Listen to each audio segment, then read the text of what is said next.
Hard sports all plays. 365, we making up plays. You talking the game, get you through the days. Behind the court, the diamond in the lane. Variety topics in the venison.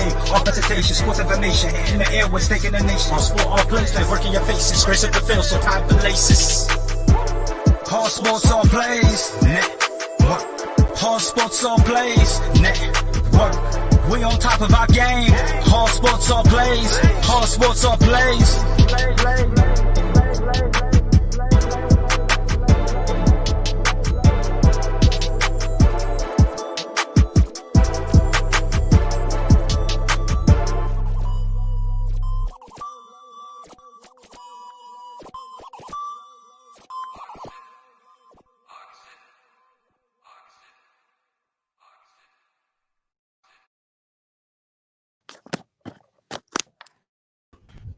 Ladies, gentlemen, children of all ages, welcome back to the All Sports, All Plays Network.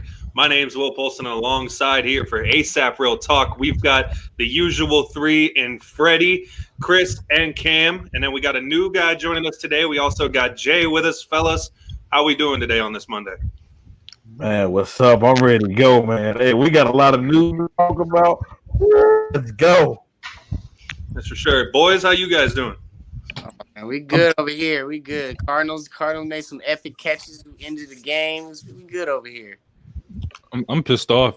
I cannot lie. I'm a little pissed off, but you know, I feel good, but I'm just pissed off. I can't hide it. I'm pissed off. That's I'm sure we'll get to that. We're gonna get to that. All right. Man, I'm hanging in there. I'm blessed. I'm angry. I'm angry. That's all I can say. Don't worry, we'll get to that too. I tell you what. Will, I got a question. Why are these two just in a bad mood today? I'm in a wonderful mood. What's going on with the hospitality? I tell you what, I kind of get why they're in a bad mood, but I tell you what, I'll figure out how good of a mood I'm going to be in about a half of a football game. I tell you what. But before we get moving, we know Thanksgiving's coming up, but that just means Christmas is right around the corner, baby. Yeah. That means Christmas is right there. And I tell you what. You know what? If you got a girl that you know would look good and some fine jewelry, Coach Cam, tell us what they can do about that. Hey, you can contact Suzanne Paparazzi Jewelry, home of the $5 jewelry, 24/7 online shopping available at www.paparazziaccessories.com, code 160920. Make sure you hit up Suzanne Paparazzi for your jewelry and for your gifts this winter. I tell you what, you'd be looking good in some Suzanne Paparazzi bling, but I tell you what else you'd be looking good at. Something for free. Chris, I know we got some ASAP t-shirts. Let's hear about it. Listen, if you want to win a free ASAP t-shirt, comment on this video, share this video, like the page, share the page. At the end of the month, we're going to tally everything up, and whatever viewer does that the most is going to get a free ASAP Network t-shirt. Man, some people are a little bit hesitant about it. Some people don't want to like, comment, get all involved. What can those people do if they still want an ASAP t-shirt? Well, I still encourage everybody to like and follow us and support us. But, if you just want to watch, you don't want to be in the comment section as much, just message us on Instagram, message us on Facebook, message us on Twitter. Let us know that you want an ASAP t-shirt. The t-shirts are $25 plus shipping and handling. You're going to get a nice ASAP t-shirt ASAP. All right. And Freddie, I hear we got somebody else we need to be bringing up too. Man, we got Oregon Made, Misty's Meadows, Jam, and more. Check them out at 48053 Highway 101 South in Brandon, Oregon. If not, you want them to ship something to you, just call them at 541-347-2575. But also, let's not forget, my dude Chris said, check us out on Instagram, Facebook, YouTube, Twitter. Check us out on Anchor as well. If you was not able to catch us live on this video and you just on your way to work and you want to listen to our shows, check us out on Anchor for our latest episode. You will not want to miss this episode of Real Talk. Listen to all that action we have, man, going worldwide on here.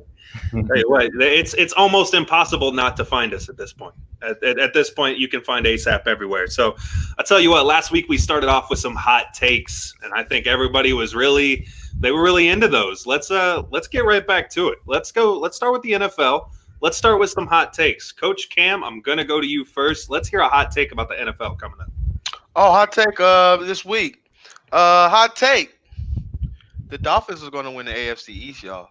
Ooh, I like it. Start off high. The I like Dolphins it. are gonna win the AFC East, y'all. That defense is nasty.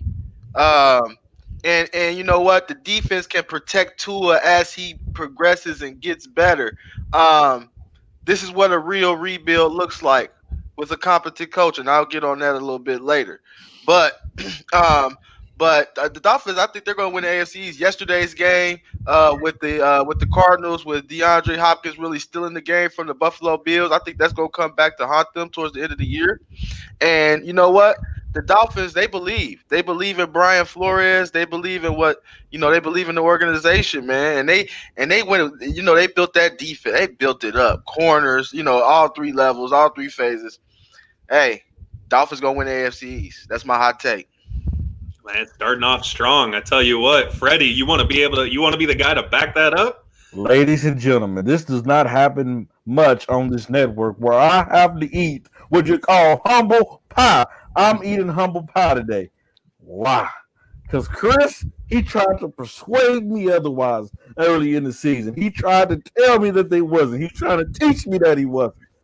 I came on his show and said my New York Giants was going to win the NFC East. And guess what? It's looking like it's about to happen.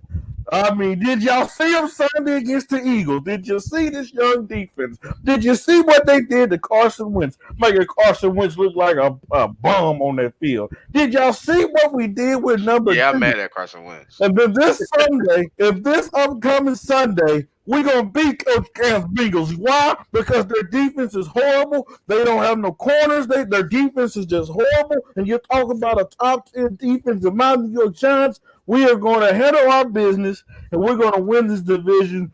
And the Eagles are going back to where they belong at number 2, and we're taking number 1. Can I just say something real quick? Not even just talking about my Eagles. But, it's Freddie, how do you beat us and we're still number 1? So, congratulations on your little victory, but we're still number 1 in the division. You still have to take that from us. For right now. I'm not, you know what? I'm going to just wait until a little bit later to go off on Freddie. Freddie, I told you not to do it to yourself, but you did it. So you set yourself up for failure, my friend. Chris, I tell you what, I'm not going to let him sit there and talk about your Eagles like that without you taking the floor next. So why don't you go ahead and take it? Well, I'm not going to dive in right now fully on the entire Eagles problem. I'm going to shed some light on some good things when I talk about the Philadelphia Eagles. My hot take is Miles Sanders is a top 7 running back in the NFL. Top 7. I want to lean towards top 6, but some injuries right now. But let me tell you why. You're talking about a running back that missed a lot of games right now. And with the 6 games he played, he has over 500 yards, 6 yards per carry, and over 100 yards receiving. This dude right here, you want to talk about running backs like Alvin Kamara, like Christian McCaffrey, that can run the ball and receive the ball? Miles Sanders can do that also. Miles Sanders shown that. It's sad that we don't give him the ball as much as we should because this dude, 6 yards a pop, with running back is really giving you 6 yards a pop. And, he has over 80 carries to the 6 games he played. He's always getting double-digit carries. He cannot be stopped. It's sad that we don't give him the ball more because we did. Everybody wants to talk about Saquon, Zeke. Well, my prediction is next year, the best running back in the NFC East will be Miles Sanders. All right. He dropping bombs on this show. Tell you what, Miles Sanders being the best running back in that division, it ain't even close. That's a nice division for running backs. You can guarantee it. There ain't much going on in that division, but one thing is going on, and that's running backs. That's nice. Tell you what, Jay, I go to you, man. Let's hear a hot take about the NFL. I'm going to lead off with my Arizona Cardinals, man. Hot take, Arizona Cardinals. We're going to take this momentum. We're going to take this last game, and we already have the hottest offense in the most dangerous receiving core. I mean, look at our running game with Drake coming back. I think we might sneak in and take the division, man. Not bad. That's what we got. I tell you what, that's definitely something we're going to get into a little bit later. That's a nice little topic too. I mean, that division now with the way Seattle's playing, that division really is up in the air. I tell you that. But I tell you what, I'll go wrap off these hot takes, and I'm going to kind of follow in the footsteps a little bit of Coach Cam here. I was really loving the fact that you said the Miami Dolphins were going to find a way and win that division, and I hate to take it from them. I hate to take it from both of these men, in both Joe Burrow and Justin Herbert, but I think Tua is going to find a way to win Rookie of the Year. I think I know he's missed half of the season between sitting behind Ryan Fitzpatrick, but I think wins are going to go a little bit farther. And I think if this man can come in and completely change a Miami Dolphins franchise, turn them into a playoff contender and a top wild card spot, maybe even the divisional spot, if they're hosting a playoff game, you can't tell me Tua is not the rookie of the year. I mean, you can't tell me that.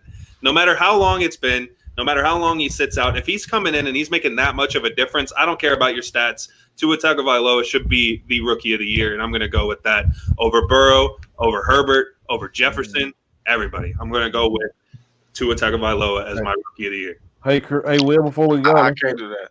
Hey, before we go, we have some comments, man. Let's hear it. Adam Barber said the Rams will win the NFC West. That's a hot take.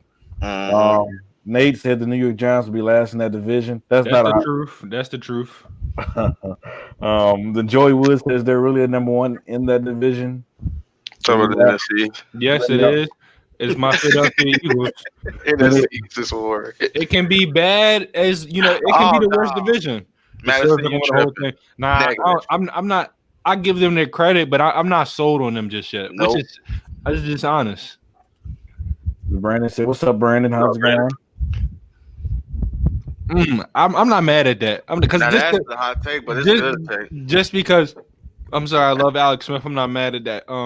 We got Kendall. Feel bad for you. We're gonna get into that later. Loved optimism. Loved optimism. All right. Yeah, those are definitely some hot takes. I like seeing them all in the comment section. Keep them coming. We love whenever everybody's getting involved with our topics. I tell you what, here's somebody who doesn't want to talk so much about the NFL right now, though. Mr. Chris Brown. Chris, you have the floor. I'd love to hear what you have to say about your boys in green up there. Coach Cam, do you want to go first? Because I want you to. Do you want to go first? Because you do. Please go. It's up to you, my friend. You go. I understand. We both about the same level of anger. Okay. So you go ahead. You take the floor. I've never been. I defended. Y'all hear me on this show every week. How much I defend this team every week. Injuries, and they were real. But you had 2 weeks to prepare for a 2-7 team, and they have a performance like that. I mean, I've never been so disappointed in my football team this entire year. I can't defend them anymore. I cannot defend them. I had a defense when they played Washington and they lost. I had a defense when they lost to the Rams. I had a defense when they lost to the Steelers and the Ravens. But you lose to the 2-7 New York Giants? Oh, my goodness. Freddie wants to talk about, they made Carson Wentz look bad. They made Carson Wentz look bad. Carson Wentz didn't look bad. This is this is why they say look bad, because this is the first time Carson Wentz played into the offense. He didn't go try to do anything crazy and play hero ball like he's been doing the past couple of weeks. Why? Because he thinks, which I think too, okay, everybody's more healthy. We're going to have a good game plan. I don't blame Carson Wentz. Like I said, Carson Wentz didn't do anything out of the ordinary like he used to. So they say he had a bad game. No, Carson Wentz played into the offense. The problem is the play calling. There's no way you go 0-9 on third down against a 2-7 team. That is, I don't care how quote unquote good this defense is. You do not go 0-9 on third down against a 2-7 team. You do not go 0-9 on third down when you bring all these guys back from injury. I've never been more disappointed in this team.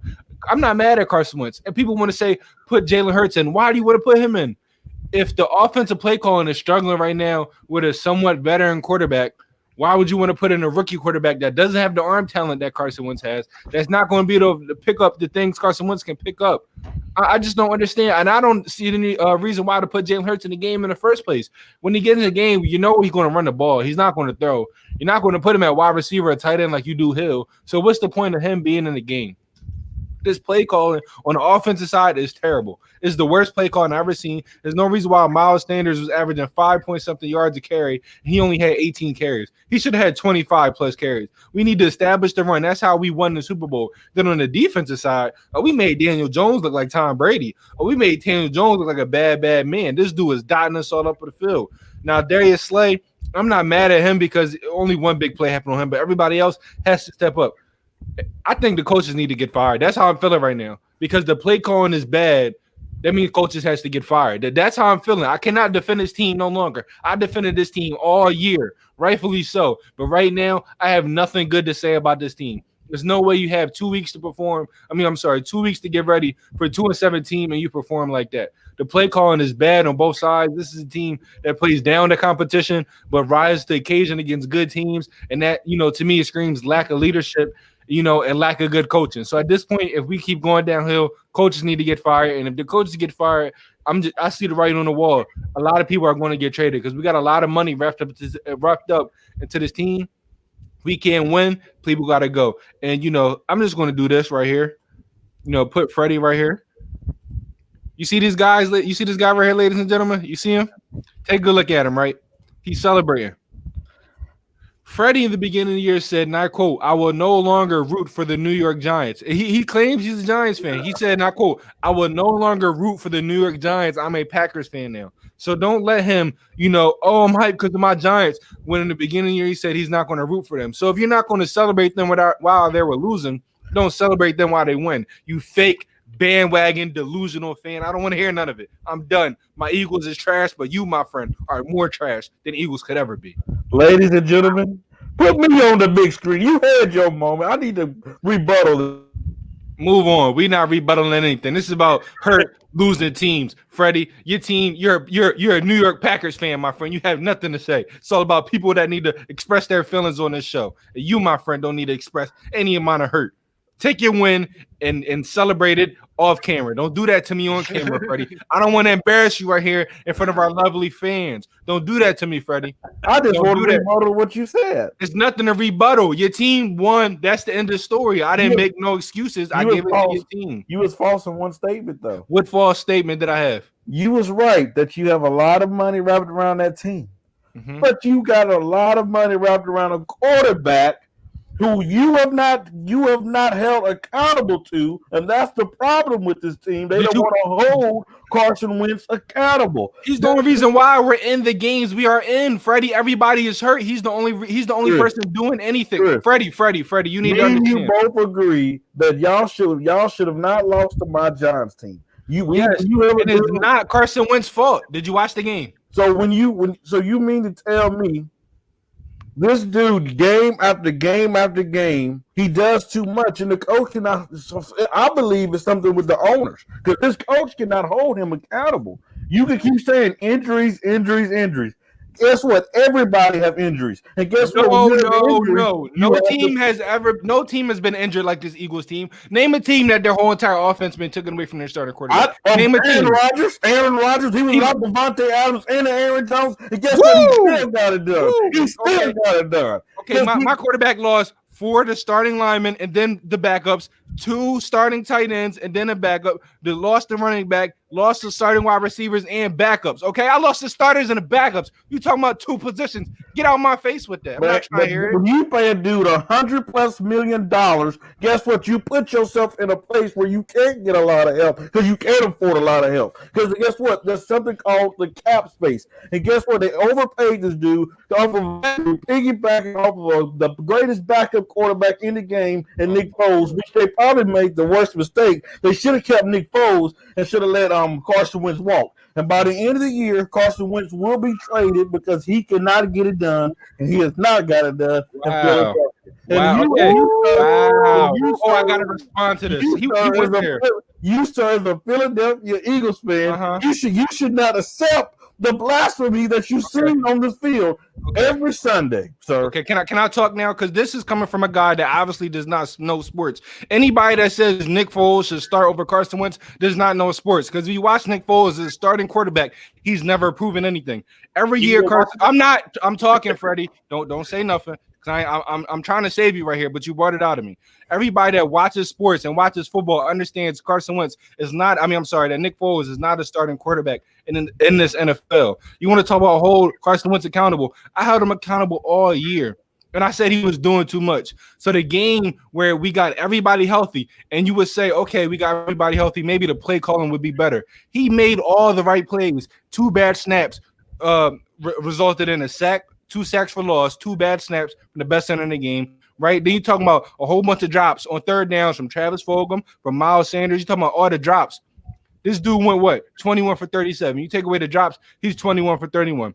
You want to blame him for what? The play calling is bad. He didn't have any interceptions. He didn't have no lost fumbles. This dude played the game the right way. You talking about I got to hold him accountable because he didn't want to go do the extra things that could possibly lose us a game. He played into the offensive system, but I have to blame him. I don't think you know football, because if the quarterback follows the system and it doesn't work, he does everything right. It's not the quarterback's fault. It's the play calling, my friend. Why would I blame Carson Wentz if he didn't turn the ball over? It's either one or two things, man. Carson Wentz just can't fit in that system. He needs to go elsewhere. Or you're right. It's a bad system. Got bad play calling. But the other thing that's every year with the Eagles, it don't matter who they have at receiver, they drop passes. Finally, somebody that watches football. But Carson Wentz is throwing these passes every year. So either it ain't working in practice. It can't be just play calling, because the play gets called, the ball gets to where it needs to be. It hits the hands that they was throwing to, but they drop passes. I don't know, man. They keep going round and round the circle, and like he said, it's $100 million quarterback. At some point, he got to start cashing in tickets. Listen, we're gonna move on from this topic because I don't want to rant and take up the whole time. All I'm gonna say is anybody that plays sports and plays football, especially as a pass catcher, you know if the ball touches your two hands and you drop it, no matter how bad the ball is, it's on you. That's what all my coaches said to me when I played tight end. That's what all my coaches said to all my wide receivers, high school and the next level. The ball touches your two hands as a receiver, no matter how bad the ball is. If you drop it, it's on you. Now I'm done talking. Freddie, I agree. Freddie, I don't hear nothing from you. I don't hear nothing from you. I didn't say Joey Wood said that. I didn't say you might have been the right system for Foles. You realize we have a different play caller, right? Y'all don't know football. It's a whole different play caller, Mr. Joey Woods. It's a whole different play caller. It is not the same system. We won the Super Bowl from running to pass. We don't run the ball like we used to. Why? Because it's a different person calling the plays. Don't comment on my Eagles if you don't know the facts. Now I'm done talking. Coach Cam, go ahead, wrap it up, my friend. Coach Cam, I guess the floor is yours. I mean, I'm sorry, Will. I'm sorry. No matter what you do at this point, it's almost going to sound kind of tame. I tell you that. But let's hear about those Bengals. No, man. I'm gonna come with a hot take. I always come with hot takes. That's what it's about. And I said last week that we would beat the Pittsburgh Steelers and try to make a push towards that last seed in the AFC. However, during the week, I did see the injuries mount up, and we discussed it. I'm like, I don't know anymore. Like we down to the practice squad, But it's kind of like what Chris said. I don't mind losing to a team like the Pittsburgh Steelers. It's how we lose to a team like the Pittsburgh Steelers that grinds my gears. Okay, we are light years away from competing in this division. Light years away. Yesterday showed that. The game against the Ravens earlier in the year showed that. The two games against those teams, the score has been 63-13 combined. 63-13. That's simply not being prepared. I told you I don't believe Zach Taylor the man to lead through this rebuild. And it's Bengals fans out there that's honestly been traumatized by all the losing that you don't realize what you're seeing. People telling me, give Zach Taylor a chance. Give him a chance. He's rebuilding. Look at the daggone Dolphins with a rookie quarterback who's barely throwing over 160 yards, getting it done. And they believe, and they're tied for first. Tied for first in their division after 1 year. And then I go back to Marvin Lewis.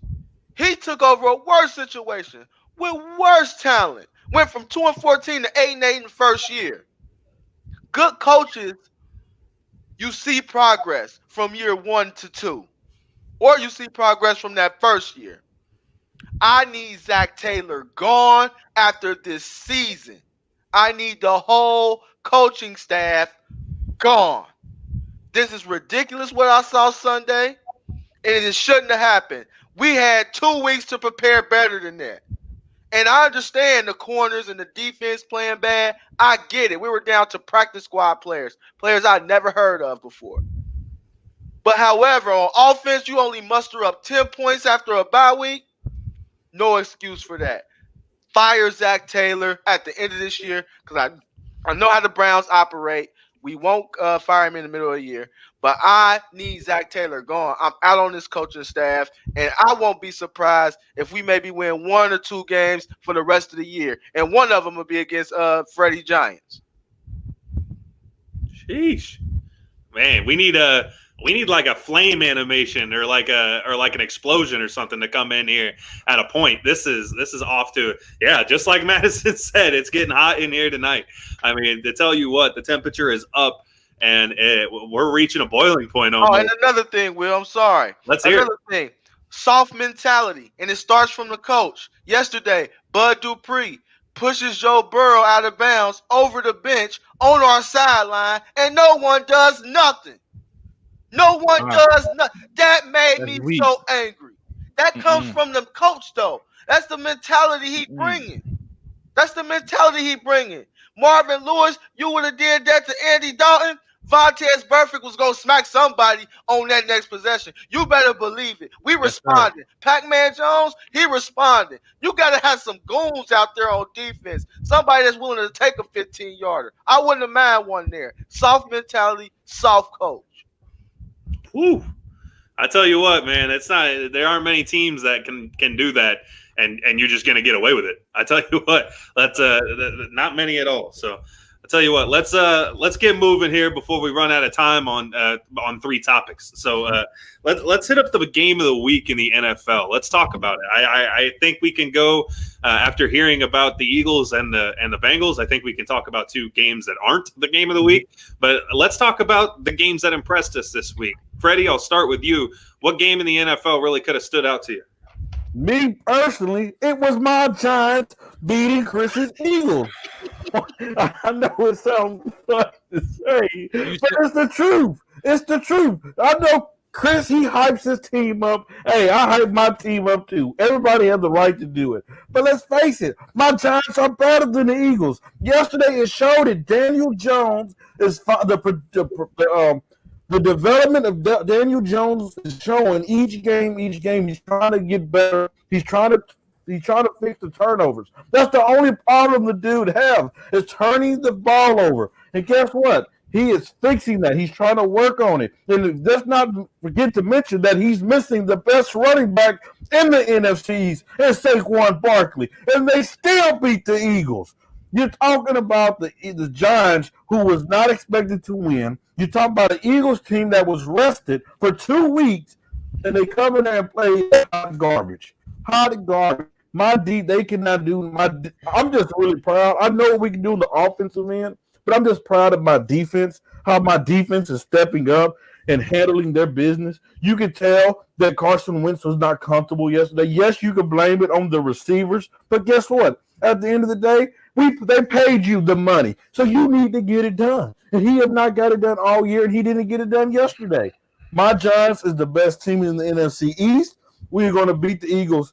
Whenever we play them again, we'll beat them again. We're not afraid of Philadelphia. Heck, too many teams is not afraid of the Philadelphia. And the coach and Brandon Herrera. Yes, I'm not a Packers fan. Let's clear this up because y'all gonna let Chris fool y'all on this show. I'm not a Packers fan. I'm a Giants fan, and I'm an Aaron Rodgers fan because I believe Aaron Rodgers is the baddest man on the planet. But I am a Giant. I'm not gonna lie. I was disappointed in my Giants because I was all year they have not turned the corner, and they finally turned the corner. But let's not forget this: the games that we lose, we don't lose by a big margin. We hang in there. It's a close game. Y'all seen against the Tampa Bay Buccaneers. We don't lose by big margins. Only game that we lost by a big margin this year was the 49ers. Other than that, we compete. Yes, I do cheer because guess what? It's Aaron Rodgers, Kendall. Aaron Rodgers. All right, ladies and gentlemen, I don't want this guy to lie to you because live on air he said multiple times, and I quote, I will not be rooting for the Giants for the rest of the year. And I quote, Daniel Jones is playing like the worst quarterback in the league. And I quote, we need to get rid of Daniel Jones this year. So please do not let this guy Freddie, I will pull up all the press broadcasts. Please do not let this guy fool you. He says one thing one week and changes up the next week. This is why we call him Mr. Delusional. You cannot go on live and say you're not rooting for a team for the rest of the year, and then when they win, all of a sudden be the biggest fan again. I just don't understand. He said, and I quote, "I'm not rooting for the Giants. For the rest of the year, I'm a Packers fan." I don't want to hear none of this. Will, can we move on, please? Call on the next person, my guy. Yeah, Jay, I tell you what, Jay, let's hear it. Let's hear what your best game on Sunday was this week. Hey, by the intro, you guys already know my Arizona Cardinals and the Buffalo Bills. I mean, we went into there. It was a must win. We just got beat by the other team, the Dolphins. They came in. They almost swept our darn division. And we come in and this is a must win for us. But we showed out, man. And most importantly, beyond just the win, the fashion of the win. You know, you come down, you have that 3 and out, which was devastating. I mean, he come in and I don't even know why we were throwing the ball. You know, 2 straight passes, incompletion, stop the clock, lose less than 30 seconds, give them the ball back. They come down and do their thing. And 35 seconds, Mr. DeAndre Hopkins goes up and at the point of the attack, grabs that ball out the air. That's the game of the week. I mean, we end the game in the end zone. There's no questions asked. I mean, that's the game of the week. Coach Cam, you with the same or you got another game? Man, I was with the same, but you know, I know the guy, you know, from Arizona was gonna call that game. I'm gonna go, you know, so I'm gonna let him have his moment. I'm gonna go to a different game. You know, 2 teams that's not very good, but I was paying attention to it. It was the Washington football team and the Detroit Lions. That really turned into a good game at the end of the game. Alex Smith led that comeback charge, and you know what? I understand. You know, his numbers may not be great, record may not be great. He needs to win comeback player of the year. No one thought that he was going to ever play football again. I mean, this man is on like half a leg, y'all, and he's out here doing his thing. I mean, yesterday he was 32 or 39. I mean, he was lighting it up. And then, you know, for them to come all the way back from 24-3 down to tie at 27-27, Matt Prater hits a 61-yarder for the win. So, I mean, that was a very good game. I know the teams wasn't good, but I started to pay attention towards the end, and it was a back and forth type of battle, and it was a good game. I'm glad you brought that up, though, because that's a story. That Alex Smith story is a story that's not being talked about enough. Mm-hmm. I mean, he's killing it right now, and from that injury coming back, and especially in the time frame, yeah, I agree. Chris, what was your game of the week? You know, for me, I got to agree with Jay. You know, going to the year, I said the Cardinals are going to be, you know, one of my sleeper teams, a team that a lot of people are not going to believe in. You know, they said, a lot of people said, they traded for Diop, but what else do they have? And I understand how good that roster, you know, is, and it showed this game. Now, yes, it was a back and forth. Yes, they struggled, you know, towards the beginning. But what have the Arizona Cardinals shown you for, in my opinion, a lot this year? That they fight through adversity, that they can make a comeback. They can come back and get a victory. And this team scored 23 of the 32 points in the second half. This team has the ability to score real fast. They have the ability to get stops when need be. I mean, they had 2 interceptions. Now, you know, I'm upset that they can't get any sacks. I know it's a lot of injuries going on. I think that's to be a question, you know, has to be worked out. But at the end of the day, they had 2 interceptions. How the game ended off, to me, is no game. They ended off in end zone. That should be the game of the week. I mean, that catch, that throw, I haven't seen something like that since, you know, Aaron Rodgers was doing things like that, the king of the Hail Mary. That was just a perfect play. DeAndre Hopkins proved why, you know, it's an argument about the number 1 wide receiver. I think, you know, it's 2 guys right now to me that are interchangeable. And I think he proved right there that he wants some respect on his name, because that was big time. That was big time status right there. You know, he made a lot of good plays, but to end a game like that, that's big time status. And for this team to be tied for number 1 and ultimately it could win its division, I think it was a huge win for them beating the Buffalo Bills. I tell you what, you talked about Aaron Rodgers, and that was a game I was looking at for game of the week for a minute. I tell you what, Jacksonville made that real close. Jacksonville made that way closer than it should have been. You want to talk about a 6th-round quarterback from the University of Idaho kept up with the Aaron Rodgers. The Aaron Rodgers, number AR-12, the bad man on the planet.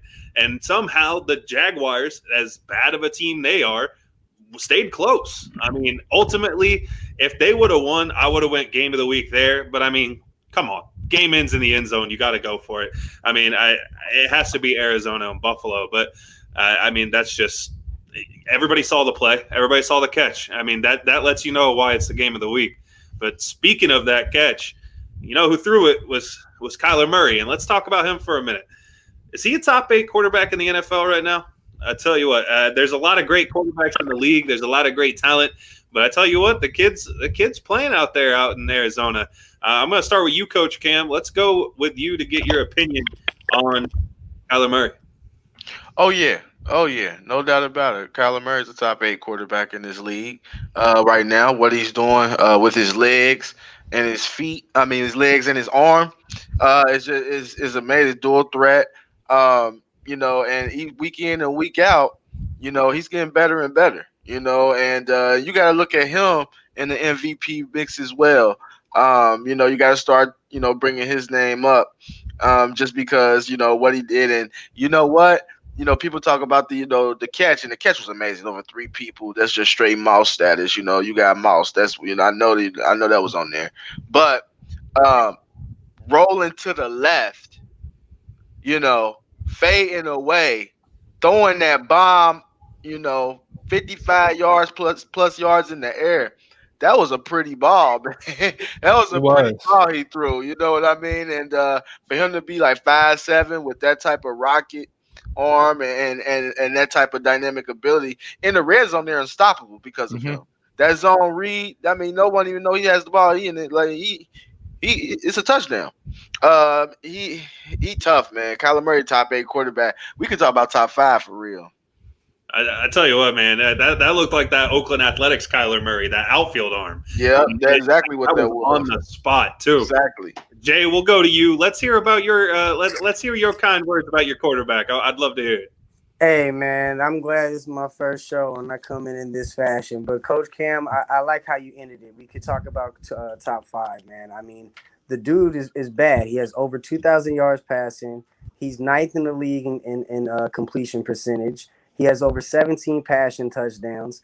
And it's not like he's just getting out there and dinging them. He is over 311 attempts, and he's not throwing a higher interception rate. But, the keys that I'm looking at is he's still moving the ball around. D-Hop is second in the league receptions.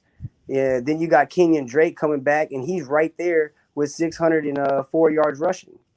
And, my man is number 8 in the league of rushing. So, dude, there's so many other things that we can add on here, and it's the intangibles and those other things. One other key stat I did see, he has, I think it's like 33rd in the league. He's only lost 66 yards from being sacked. And that's ridiculous. That's not bad. So the production level of this dude is out the charts. You say 33rd in the league? 33rd. There's only 32 starting quarterback spots. Hey, that should let you know. He don't lose. So the production level is just there, man. I look at Russell, because you look at top 5 and you look at that comparison because he was the man for the last few years in that prototype quarterback, and Kyle Murray might be the next one coming up that chute. Freddie, top 8 quarterback for Kyler Murray. Man, Coach Cam hit the nail on the coffin, man. I was gonna say it's arguable that he can be top 5. We know we talk about Lamar Jackson, but let's face it, Lamar Jackson is not having the best year like he did last year. I believe it was Will or Trey that said it the other day. When they have tape on Lamar now, so things do adjust to him a little bit harder. Kyler Murray had the numbers. The numbers that he had right now, I believe, the same numbers Lamar Jackson had to win MVP. So the numbers that Kyler Murray have right now is backing him up to be in that top 5 position. So the ability with him and DeAndre Hopkins to show last night, I expect to see more of that down the stretch for the rest of the season. So yes, he's top 5 in my eyes. Chris, you bringing it home 4 for 4?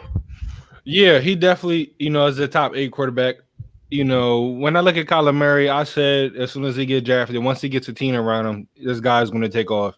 And, everybody wants to talk about Lamar as the best dual threat quarterback. Well, right now, Kyler Murray is top 10 in rushing yards. Right now, Kyler Murray has over 17 passing touchdowns. Right now, Kyler Murray has over 2,200 passing yards.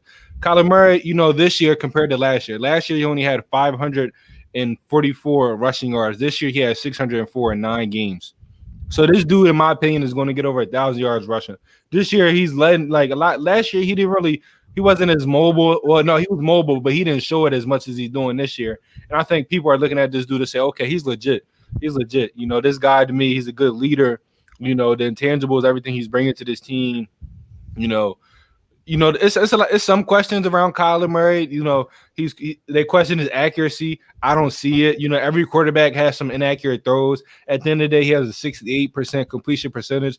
Kyler Murray to me is a dog. And we talking about this year, you definitely have to put him in the MVP race. The 8 interceptions. Well, you look at guys like Russell Wilson, who has the same amount of interceptions. So I really don't want to hear that argument. Kyler Murray is legit. Kyler Murray, and a lot of people said at the beginning of the year, watch out for this dude winning MVP. And I believe it right now. And one real quick, he don't for him to run. He don't take hits. He know how to get down, slide because he's a baseball player. So he know how to slide. That's a big advantage for him. I tell you what. Can we talk about this, Will? Well, what would be the record if him and Lamar switch teams? Okay, so let's put Kyler Murray on the Baltimore Ravens. Let's put Lamar Jackson on the Arizona Cardinals. Mm-hmm. I mean, the big thing that I see that's going on with Lamar Jackson is they got the film, but they still haven't opened up his playbook. Thank you. So when he gets out on the field, man, he's running the same plays over and over again. It's like playing Madden, and you get down to third down, and he run that screenplay. You know it's coming. So it's not necessarily is Lamar a better quarterback or is Kyler a better quarterback. Kyler's he's picking up this game a lot faster. Okay, he has the arm to make so many different throws that Lamar don't have. So I mean, we switch teams and Cardinals ain't going. I mean, man, it ain't. I just want to say one thing about this. When I look at them, the biggest difference is Lamar has not had. All his receivers will never compare to what Kyler Murray has. That's my thing. They don't open up his playbook because he doesn't have the best personnel. We look at Kyler Murray, he has Christian Kirk, but he also has D-Hop. Don't take D-Hop as a lightly name. This dude is arguably the best receiver in the game. So I'm not saying that's the only reason why Kyler Murray is good. But what I'm saying is when you talk about, would they switch teams? Will Lamar have less success? You get Lamar with a top wide receiver in the game with an offensive playbook that, calls different type of plays. I think his game will improve. And I think this year, I understand they have film, but, it's not just on him. They have film in his offense. His offense really isn't a great offense compared to these other teams. They could dominate running the ball, but they don't have the – yes, Larry Fitz. I didn't want to mention him because everybody knows what kind of go he is. I thought that was just understood. But, yeah, it's not just film on Lamar, it's film on his offense. His offense is very easy to guard. They run the ball. They have 2 tight ends. They have receivers that can't really beat you like that. So to me, I don't think Lamar should get as much blame as he should be. I think, people need to understand the game of football and realize play calling, plays a factor in why somebody's struggling. I tell you what, moving on to I'm just going to bring home the Kyler Murray top 8. I tell you what, if you don't think Kyler Murray's top 8, I want you to name 8 other quarterbacks who can make that throw. I want you to. I want to hear it. I want to see the list. I do want to see the list. If for some reason somebody in the comment section doesn't believe Kyler Murray is a top 8 quarterback, give me the list of 8 quarterbacks that make that same exact throw he just made last night, and then we'll have a discussion. But I tell you what, everybody keeps talking about Kyler Murray's play is just leading them to some MVP votes, and what would be really good to add to some MVP votes would be a divisional win. And that brings me to the next topic: is the NFC West was led by the Seattle Seahawks. I mean, boy, they were looking high and mighty. They were looking like one of the teams to beat in the NFC.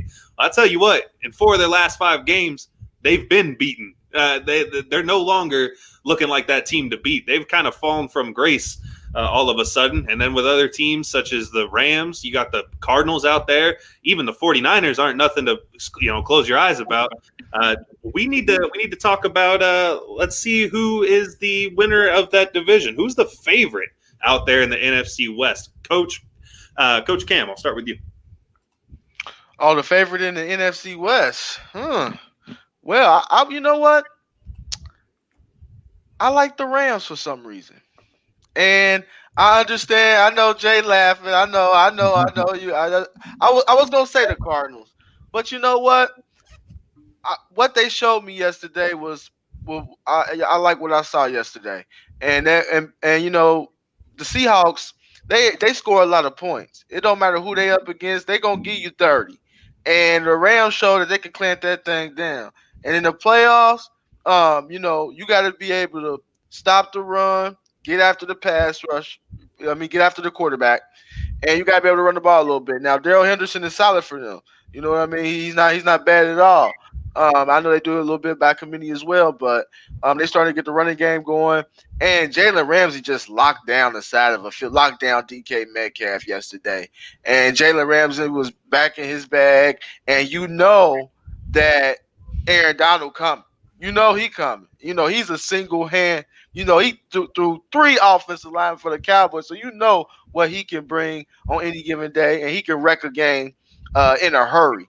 I like the Rams. You know, I understand their offense sometimes hit or miss, but I think that defense is the best out of the 3 right now, and I'm gonna have to go with the Rams to pull it off in a close one. But I got the Rams. Ooh, okay. One vote for LA.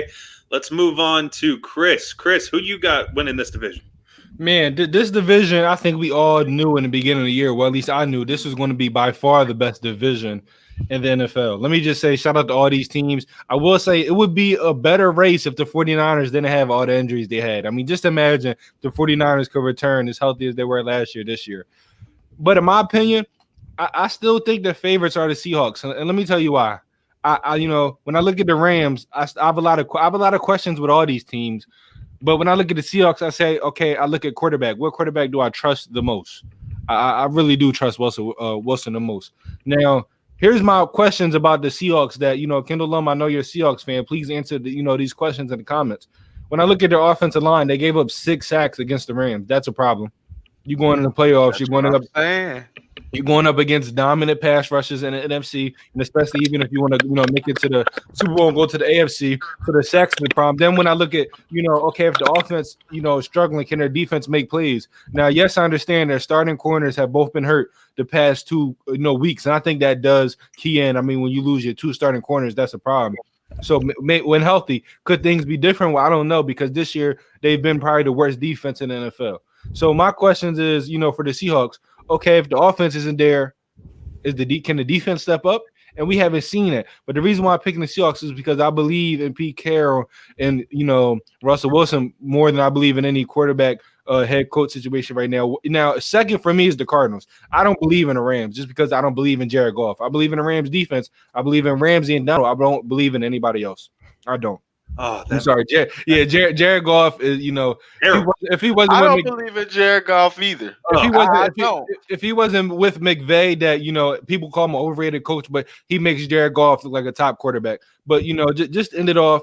I like the Cardinals, and I think it's going to come down to the Cardinals and the Seahawks when they play their next game. Right now, Cardinals are number 1 in the division, deserving so. The Seahawks lost 3 out of the last 4. They did lose to all playoff teams, but it's going to come down between those 2, and I think it's going to be neck and neck. Right now, I'm leaning towards the Seahawks, but I'm a believer in the Cardinals, Jay, and I don't get discouraged because I had your Cardinals making the playoffs at the beginning of the year. Right now, I'm leaning towards the Seahawks. Things might change, though, in the future. We got to see. Jared Goff makes me sick. All right, moving on to Jay. Jay, let's hear it. I know you're a big Cardinals fan. Are you taking your Cardinals in this division after that game? Oh, man. So, I mean, Seattle's strong, you guys. Coach, I understand where you're coming from with LA, but again, like Chris said, they got Goff. That's elimination status. I feel you. I feel you.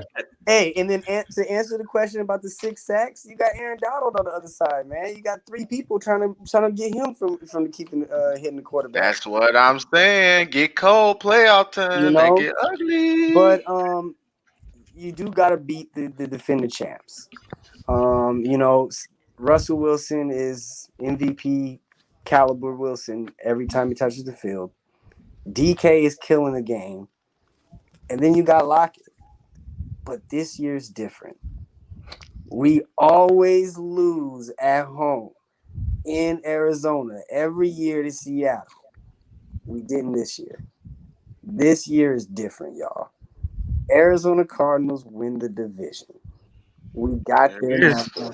You know, and earlier you were talking about how we can't get the sacks. Chandler Jones is out. Yeah, I understand. You know, but we did get Marcus Golden back. Give him a couple more weeks. I think right around week 13, 14, he'll really be in this defense. He'll really start killing the game. Hassan Reddick's picking the game up. Yes. Patrick Peterson gonna stop dropping interceptions. Okay. And we're gluing her still. I mean, our defense is still relatively new. I agree. Yeah. You know, we got 2 new starting linebackers. You know, Byron Murphy's out there on his island. We just picked up Joseph. That's going to really help out. But, I mean, at the end of the day, guys, the name of the game is to win by scoring the most points. And we have the best offense in the division. And our division is by far the strongest division in NFL. It's not close. It's not close at all. No division can compare to this. No. So, as much as I say we got to beat the champs this year, us beating them at home already showed me we gonna beat the champs. Gotta respect it. All right, Freddie, we've heard 3 different answers. We've heard 3 different teams. You're king delusional. You must be going with the 49ers. No, you know, I'm piggyback off what Chris said. You know, I mean, you can't just when you have greatness every Sunday, and you know that he's going to bring some type of greatness. Russell Wilson, man, is a bad man too. I mean, to me, I don't like the fact that when people mention Brady and Rodgers, they don't mention Wilson, because I believe Wilson has been doing this for years. But just this year, he got the handicaps, the handcuffs taken off, where we've seen it much more. PK doing this thing, you have this thing, but let's not count on Pete Carroll too. You're talking about a Super Bowl champion coach who's Super Bowl minded and come in the game plan for a game, and he's going to change it around. So I don't see why Russell Wilson have not got an MVP vote at all in his career. That is just plain disrespectful, because you cannot tell me that this dude does not deserve to. I mean, let's not let alone be an MVP to not get 1 vote. That's just plain out disrespectful. But they should be the favorite in that division. But it's not by a long shot, because you do have the Cardinals, you do have Kyler Murray and Hopkins doing their thing over there. But the key, I think, for both teams is what defense is going to step up for the rest of these games. That's going to be a key for both teams. That's the best thing you said ever. Man, I gotta get a rebuttal, because y'all just kind of pooped on the Rams. I get it. I get that Jared Goff is suspect. I understand that. And I knew that when I picked him. But the I'm defense, just saying, the game changes in December and January. All that pretty stuff, flashy stuff, it's cute when it comes September, October. But when it's December and January, you got to bring your hard hat. All that pretty stuff go out the window. I'm telling you, just like the Ravens last year. They was cute. They was pretty all the way up into the playoff. Boom. Titans, somebody that ran down their throat, played physical football, and defended. Honestly, that almost got them to a Super Bowl. And people say it's a passing league. But it's funny. When it comes playoff time, you got to play defense and run the ball. Now, but look though, what if the offense can't score points? When I look at you know, and you're right, defense to me over everything. I'd rather have a great defense over everything. Because that's just how much I love football.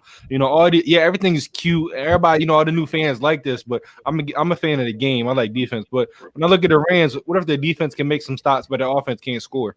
You know, Seattle. Why I pick Seattle and I like Arizona? Because say, you know, if their defense gets some stops, but you can count on their offense to capitalize on anything. You can count on the offense to get you points. I can. Not this weekend. I can. 16. You right. Against them Rams. I'm just saying. You right. Lock down the side, Jalen Ramsey. You right. Hey, the only thing, you know, as much as I'm loving my Cardinals. Hold on. We gotta look at that.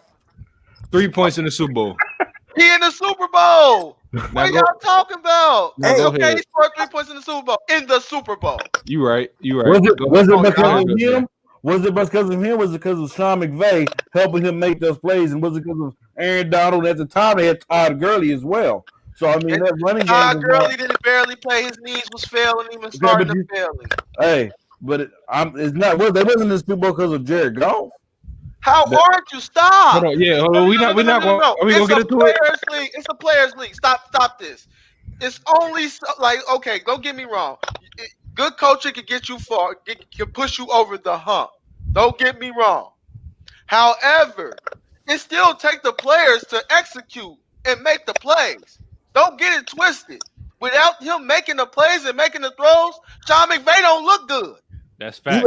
You right. That's So So out of- let's out of not those get three into. I'm not quarterbacks- saying Jared Goff is great, but that year he was making plays and he was an MVP candidate. That's That year. facts. That's That facts. year. That Not year. to- Talk to us, Jeff. Talk to us, Jeff. I mean, but at the end of the day, man, you got to remember, LA has 4 divisional games, Yeah. and then the Bucks and the Patriots. Tough. Okay, That's tough. we got 4 divisional games in the Patriots. Now, And my you look Eagles. at And my Seattle, Eagles. You look at Seattle; they got 3 divisional games, and then they got Philly, the You Giants, play Philly. You play Philly too, though. We gonna win. Jets, and Washington. Yeah, I that's don't know, man. It's gonna be rough for us and the Rams. That's Yeah, but one thing about, you know what, Temp against the Rams was crazy. Aaron Donald gonna tear Brady sitting duck self up. He gonna sit in that pocket and he gonna push that guard right into Tom Brady. No, that's true. To me, I always said this, before we move on, if you're going to blitz Tom Brady, blitz him from the inside, make him try to roll out because he's the guy that would step up in the pocket. And they ain't gonna have to blitz because That's another If high-powered you- offense, though. That is true. Offense with multiple Hey, weapons. We're going to see in the next couple of weeks who's going to take this division. Hey, before we get moving, I would like to give a shout out. I've been trying to get my uncle on the show for the last couple of weeks. I see that he's on here. Uncle Donald, you see the Kobe on there. He's a Laker fan as well. So this huge shout out to him. We give a shout out. Go ahead. Give me that list of 10 quarterbacks. I need to see that. Mm-hmm. Let's get that up there again. Yeah. That can make that throw. Josh Tua. Allen, Tua, no. Tua can't Patrick, make it. yes. Matt Russell. Matt Ryan can make that throw. Matt Ryan got Matt it. Ryan can make that though. Aaron Rodgers, Deshaun Watson, yes. Herbert, Herbert got cannon. Derek Carr. I Derek Carr. don't know if he It's can. not just the Derek throw, Carr y'all. accurate. It's It not was just that the throw. he ran away from 2 people Thank you. and And it was fading to his left. But those Thank guys can you. make that. Patrick, we seen Patrick do that. We know Russ could do it. Yes. Lamar, he can fade away, but will it be accurate is the question mark. Matt Ryan is him fading, is him rolling out. No. Come on, we don't have to question Aaron Rodgers, and we know what Deshaun Watson bring. I'm not gonna lie. Rolling to his right. No, I'm not. I believe Herbert can make that throw. Derek See, we Carr, gotta I put don't know. rolling to his right. We got to put adjectives on it, extra stuff, dog. No, I believe everybody except for Carr and Ryan and everybody else. I'm confident I can make that throw.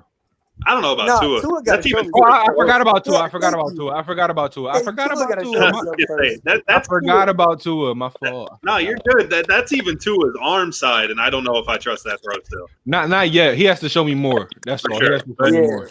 Hey, I at least appreciate somebody giving me the list. I asked for the list. I got the list. So Yeah. I'll Thank take what I can get. But man, when it comes down to the NFC West, I mean, you got to look at those 3 teams, and those 3 teams really are just.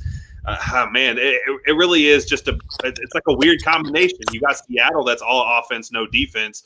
You got the Cardinals, who are a nice blend of the both, and then you got the Rams, who are all defense and no offense. I mean, it is what it is. I mean, the Rams can put up points when they execute, but we've seen games where they fall short. I mean, they fell to Nick Mullins and the 49ers. I mean, it's games like that make me think the Rams can't make it happen. I mean, it's just, That's the I vision.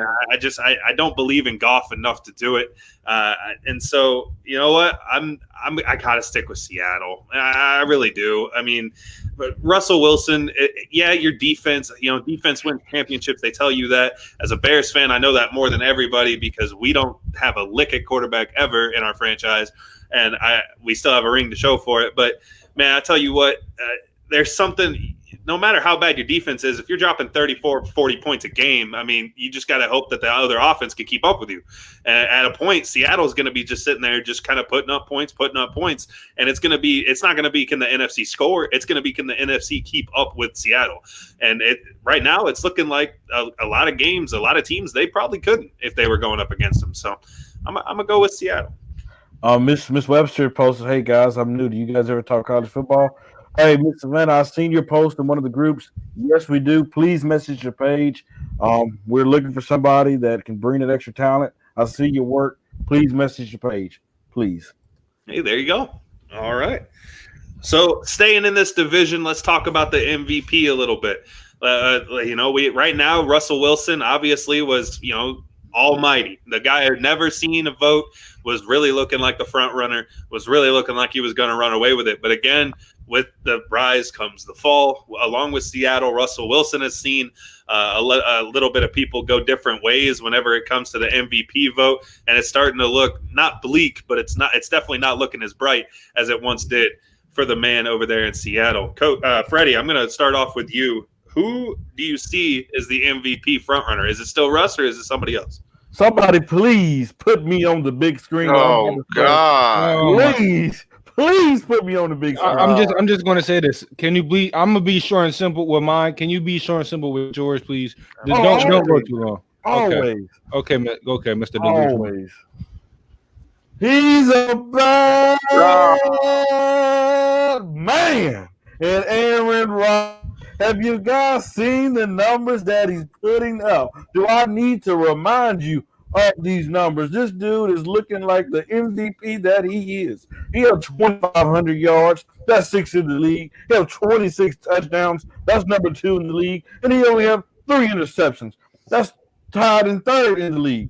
Then his QBR, he's averaging the 84.5 QBR in the league. I mean, I don't have to go further what this man Aaron Rodgers do night in and night out. He is when you say the MVP is the most valuable player. Well, guess what? Without him, that team will not win. With him, he gives them the better chance every night to win. Aaron Rodgers is the MVP right now. All right. Can I go next? Can I go next, please? Yeah, all right. Let's move on to Chris. I just want to go next so I can talk about what my guy Brandon Herrera said, because can I ask how Patrick Mahomes is not the front runner with his numbers? To me, he is the front runner right now. Just Russell Wilson, he lost 3 out of his last 4. When I look at the Kansas City Chiefs, they're rolling right now. They're rolling. So 25 touchdowns, 1 interception. No, only 1 interception. If he keeps up this performance, if this team only loses 1 or 2 games, I think he's going to win it. And I will say, personally, I want Russell Wilson to win this award. If he wins it, only because, Jay, I know you're shaking your head, and let me tell you why.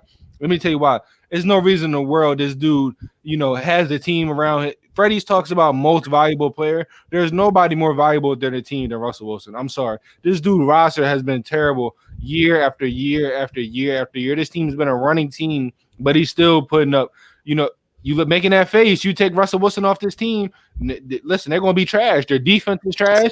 No offensive line. Running backs inconsistent. I don't know, man. I don't know. He's had a solid defense. He's had Wagner over there. He has the 2 solid receivers. You talking about this year? I'm talking about years in the past. Marshawn Lynch, Lockett. They've always had a little bit of a squad. I don't want to hear about no please. After they lost the Legion of Boom, their defense has been trash. Let's be honest. This dude has had the worst offensive line in the game and missed 0 games. You talking about most valuable player? He's been by far the most valuable player in the league, and there's no reason why he doesn't have at least 1 single vote. There's no reason why he doesn't get no respect. Freddie, you're making that face, but we all know Aaron Rodgers gets the respect he deserves. Be honest. You said, I'm not done talking. You said, and I quote, I'm not taking anything away from none of these quarterbacks, but you said, and I quote, Russell Wilson does not get the respect he deserves. So the reason why I want him to win, no disrespect to any of these quarterbacks, because I know they are great, is because I want this man to finally get the respect he deserves. The reason why I didn't say Patrick Mahomes, I put Aaron Rodgers on there, because Aaron Rodgers, the weapons that he have, does not weigh as much as Patrick Mahomes have. Patrick Mahomes have weapons, and guess what? Aaron Rodgers still putting up the similar numbers as Patrick Mahomes is with less talent. So Yo, you Freddie, mean to tell me you can switch Aaron Rodgers and Patrick Mahomes on that team? Guess what? It's a case that Aaron Rodgers will do more with that Chiefs team that Patrick Mahomes is doing. There's a case for that. Freddie, man to man, I'm gonna be honest. I ain't asked you for your 2 cents on that, so I don't know why you said that man to man. But personally, I'm not gonna lie. I've been saying, Patrick Mahomes is just a younger version of Aaron Rodgers. I think people forgot how dominant he is. But at the end of the day, I didn't take nothing away from Patrick Mahomes. So just because somebody doesn't say Aaron Rodgers doesn't mean they're disrespecting them, you fake fan. No, it's not yours, my friend. Freddie, we got to move on. I tell you what, I saw quite a reaction whenever Chris had said Pat Mahomes. I'm going to jump to Cam because Cam gave me a big thank you. Let's hear your reaction. Yeah, man. I know you love Aaron Rodgers, Freddie, but it was funny. We was naming all these stats. You was naming, he's second in this. He's second in that. Well, who's first? Thank you. Patrick Mahomes. Thank you. And his team is 8-1. And that's better record than the Green Bay Packers. He has better stats than Aaron Rodgers. Patrick Mahomes is your MVP, y'all. And, and like I said, I kind of feel like Chris. I wanted Russell to win it just because he's been grinding for so long, and not to just have an MVP vote is ridiculous. But they might as well get that trophy to Patrick Mahomes now. He gonna finish with about 45 touchdowns. And he gonna have like 3 interceptions, and I mean that's gonna be flawless. And you know what? You got to give it to him. He the best in the game. He the best in the game, and I think I think it's him, and then it's everybody else. I mean, remember in the towards the end of last year, he just said he just learned how to read defenses. Thank you. And you know what's crazy? Thank you. I believe him because look at the stats. Thank you. The stats is actually saying he's learning more and getting better. Man, it's amazing what he do on a week in and week out basis, man. It's amazing. Patrick Mahomes. Jay, who's your MVP right now? Man. Y'all know I love my Cardinals, but he deserves it. The most valuable player is going to be the most valuable player to your team. So I can't say Kyle because we got too many weapons. Right now, Patrick is lovely, y'all, but he got a lot of weapons too.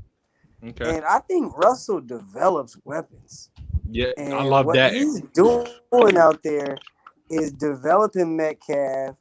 Lockett is not when I look at Lockett, you don't look at no crazy looking physique of a receiver. He doesn't look like he's gonna be the guy that he is when he puts that helmet on.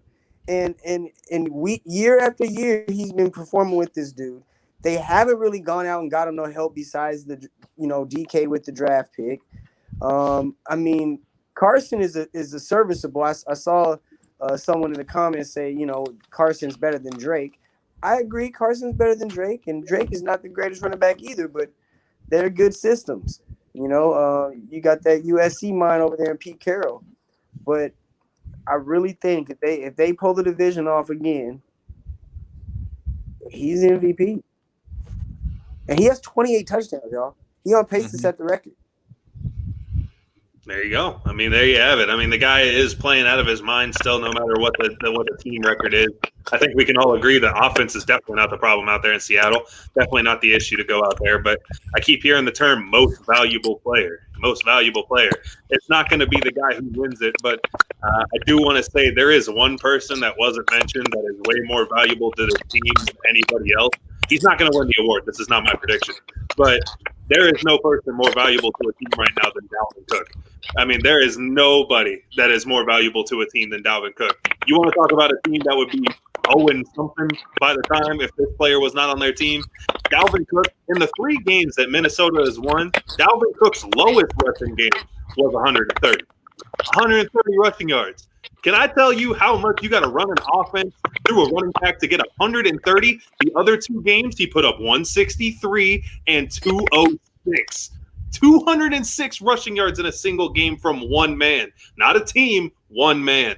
Dalvin Cook is by far the most by far the most valuable person to a team, but I still got to go Pat Mahomes. I mean, they're going to give it to him. I mean, the record's going to end up there. The Chiefs are going to be, again, one of the better teams in the NFL.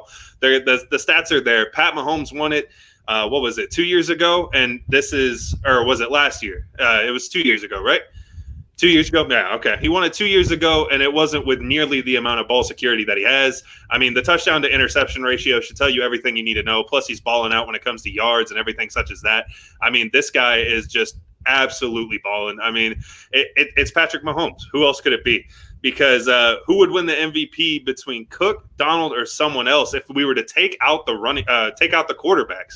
I mean, you just heard my opinion. Dalvin Cook. It's got to be.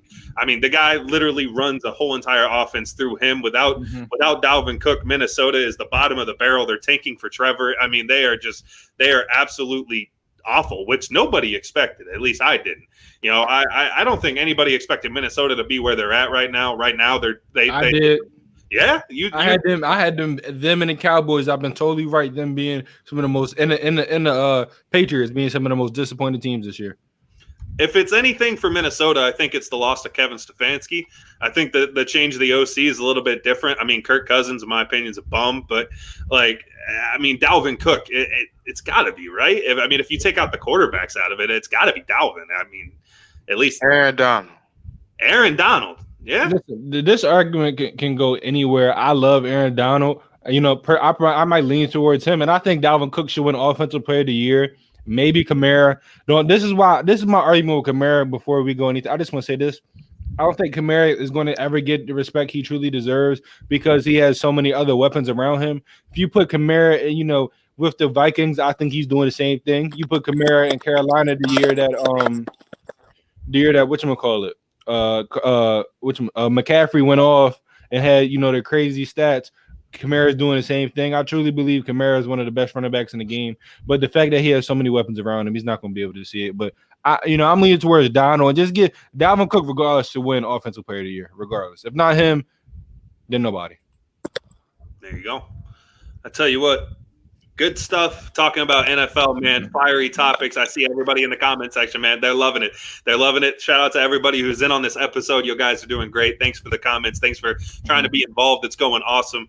You know, we talked about the MVP, you know, back in baseball, MV Freddie Freeman. Let's talk about a free T-shirt. Let's talk about how you could get a free T-shirt. Let's see it. I just want to say amazing segue, but yeah. I see everybody in the comments. I just want to say thank you. You know, we love you guys' support. We appreciate your support. So keep commenting. Make sure you like the page so you can see every time we go live. Make sure you like this video. Share the page so, you know, your friends can get on this great sports content. You know, share the page, share the video. And then we're going to tally up who did it the most at the end of the month. And that viewer of the month is going to get their very own free ASAP Network T-shirt. I tell you what, man, it's the 16th of November. Maybe I already liked and I shared, you know, I did everything like that. But I mean, I'm 16 days behind some people. What if I know I don't stand a chance of that T-shirt, but I still want one anyway? I think I look pretty good in that. Listen, if you still want one of these beautiful T-shirts, what I want you to do is message us on Instagram, Facebook, and Twitter. Send us a message saying, hey, I want the T-shirt. You know, give us your information. The shirts are $25 plus shipping and handling. You're going to get a beautiful ASAP T-shirt to your ASAP. There you have it. You know the ways to get the T-shirts. Let's make it happen. Let's spread the word. But we're gonna move on to a different sport now. We're headed to the NBA, and we're gonna start just like we did earlier with the NFL. Let's start with some hot takes. Let's spice some things back up. When things have cooled down a little bit, let's fire things right back up. We're gonna start with Chris. Chris, let's get a hot take on the NBA season. Hot take. No, I'm not going to be talking about my Philadelphia 76ers. I don't have to talk about them. You know, I'm not going to talk about them today, more than likely. My hot take is that we saw what happened with Chris Paul, and I just want to say, Freddie, did I or did I not say this in October? He's going to get traded to the Suns. Yeah, you said I said this for months. Everybody called me crazy, including you, but it's okay. You know, and I believe the Suns are going to be I'll give them top 6 team in the West. And let me tell you why. Top 7, top 6. Let me tell you why. If the Thunder were able to do it, why not the Suns? You know, when I look at Devin Booker, he's by far. But you know, I love Shai Gilgeous-Alexander. You know, I love Dennis Schroeder. You know, I love Gallinari. Devin Booker is better than all 3 of them by far. It's not even close. You have DeAndre Ayton, I think, when you compare him and Steven Adams, yes, Steven Adams can defend, yes, he can rebound, but what Steven Adams didn't bring you is a threat with that pick and roll. You know who's the threat with that pick and roll? DeAndre Ayton. You know, I love the fact that Chris Paul and Devin Booker are going to be playing next to each other. That's going to be, to me, a top 6 backcourt in the game. But I love the fact that DeAndre Ayton has a guy, Chris Paul, that can really manipulate and dominate that pick and roll. That's what I want to see, that 1-2 combo, that point guard and center combo. You know, and they still have their 10th pick. People forget about that. They still have their lottery pick. There's a lot of players in that draft that they can select. They can also trade and get some more quality players. To me, when I look at this Suns roster, everybody's saying, oh, I don't like the move. Oh, he'll never win a championship. Nobody thought he'd do what he did on the Oklahoma City Thunder. Now you're giving him, you know, a new opportunity with 2 better players, with an opportunity to, you know, make that roster better. And they just want to hate. They hated on him on OKC. I think he proved the fact that he can get it done. I think with the Suns, this roster is going to be better. I think this team is going to be better. And this is a team people need to look out for. I do believe the Phoenix Suns are going to shock a lot of people next year. There you have it. Tell you what, Phoenix Suns making a playoff run after getting CP3. Let's move on to Jay. Jay, we need a hot take on the NBA season. Man, he kind of took my hot take there. You could disagree with me. I mean, no, I can't disagree with you on that. I mean, I'm gonna have to piggyback on you on that a little bit. I mean, we definitely are gonna ruffle some feathers next year. We're gonna be a strong 6 seed, but it's all gonna be contingent on our power forward position, man. And what we do there, I think I like Dario. Sorry, but I like him. But if we're trying to be a championship contender, we need to upgrade there. We need somebody more defense minded, a little bit, you know, better around the rim, getting those boards, cleaning up glass. And we still need a wing player to guard those premier scorers like LeBron and Kawhi to keep Booker rested on that side of the ball a little bit. So we still got a little bit to do, but I really like the move. We need to reconstruct his contract, but I really like that move. Wait, can I say one thing real quick just to piggyback on what I said? You know, you said they need a power forward. You know, hot take. Kevin Love to the Phoenix Suns. I do it. You talking about a power forward that can still rebound, a power forward that he quote unquote might not be the best defender, but we've seen in crunch time he can play some defensive power forward that can shoot the 3-ball at a 40% clip. You got that 10th pick. If you want to get a quality player, a guy that's possibly going to get traded. You know, I might have messed up one of my topics, you know, later, but I gotta say it, man. They get Kevin Love. Woo! That's all I gotta say right there. Nice, some more heat on the Phoenix Suns. Man, doesn't get hotter than that. Is another option there. He played with CP3. You know, we can maneuver that 10th pick and get Blake in there too. And normally I wouldn't even mention Blake, but man, that'd be nasty running up and down the court with Booker coming down the wing, a 7-footer running down the center. Reminds me of DeAndre Jordan, and then Blake coming down there too. We can, you know. It's definitely an equation for success, if you say it that way. Tell you what, Freddie, we're going to move to you and need a hot take on the NBA season coming up right now. Man, I don't know if this is a hot take, but this is just the truth. My Lakers this Friday. Hot takes. My Lakers this Friday when we trade for a star, because you best believe somebody else coming to LA. We're gonna go back to back. I don't know if that's a hot take, but it's not. He going back to back. And Chris gonna be looking all sad because Philadelphia didn't do it. I'm not gonna be all sad. What I'm sad about is that this dude is Mr. Delusional. It's called NBA Hot Takes, and he gives you one of the worst takes we've ever seen on this show. Hey, like I said, that's a hot take, man. There you go. Cam, we'll go to you. Let's get a hot take on the NBA season. Now, Jay, you probably gonna feel like I'm attacking you personally. I ain't. I'm not. There's a handful of NBA organizations that just got the bad juju on them. It's the Timberwolves. It's the Suns. It's the Kings. Teams like that. The Hawks. Teams like that. The Suns won't make the playoffs. This is why. In a place like Phoenix, sometimes what can go wrong will go wrong. Now, what happened last year with OKC was Chris Paul had one of his better health. Bingo, Uncle Donald. There it is, right there. He had a relatively very healthy year for his age last year, and also the bubble helped because the pandemic gave a rest. Chris Paul's going to miss 15 to 20 games. I promise you that. He's just up there in age. He's never been able to stay healthy. He can teach them how to win. But in a place like Phoenix, what can go wrong will go wrong. They will miss the playoffs, and Devin Booker is going to ask for a trade after this season. Oof. Can I respond to that? Can I respond? Yeah, yes, you can. Yes, you can. I mean, now, listen, man. Now, how many games did Ricky Rubio miss last year? About 15. Oubre missed a big chunk of time. We could deal with Chris Paul missing 15 to 20 games because even if he wasn't hurt, we would have had him 15 to 20 games, right? So then we because it sounds real familiar to when OKC pulled the trigger on the trade to get Chris Paul, and they said, "What are you doing?" And he ended up in what seed? The 6th seed. Okay. So again, when he comes out here, and you have Booker running that wing, and my man said it earlier, Booker is by far one of the best. He's one of the best to me, and one of the best all-around players in the league.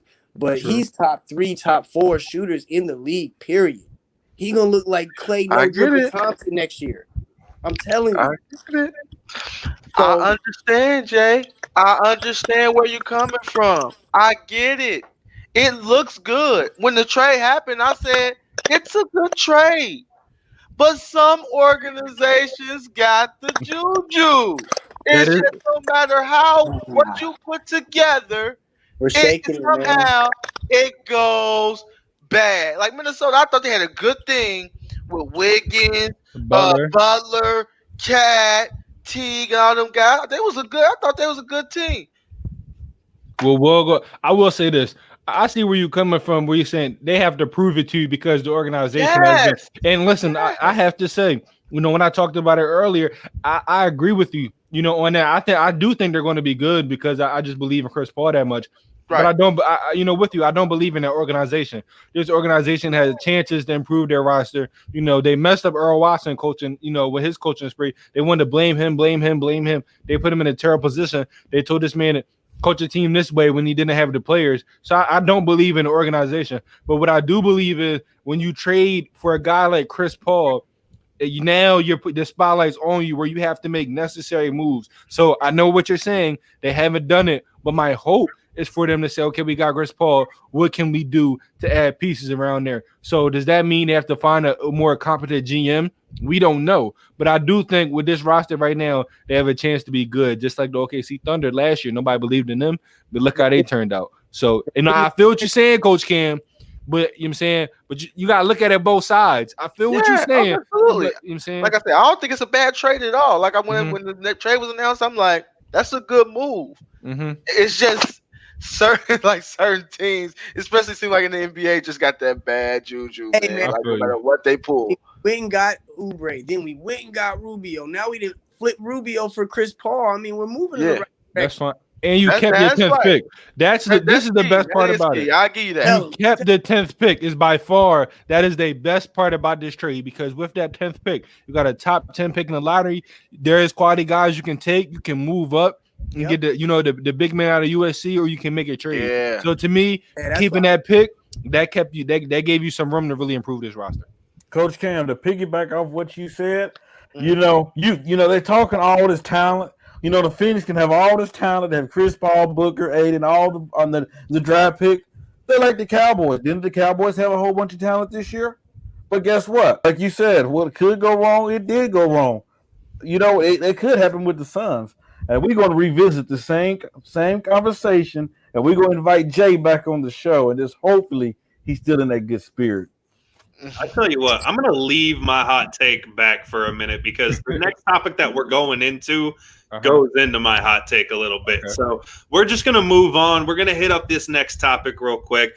And right now it's the offseason. Somebody like Chris Paul just got traded. There's big trade rumors all around the NBA. We've seen names such like James Harden. We've seen names such as Russell Westbrook. We've seen Victor Oladipo. We've seen other names that could really make or break a franchise if they're added onto a different team.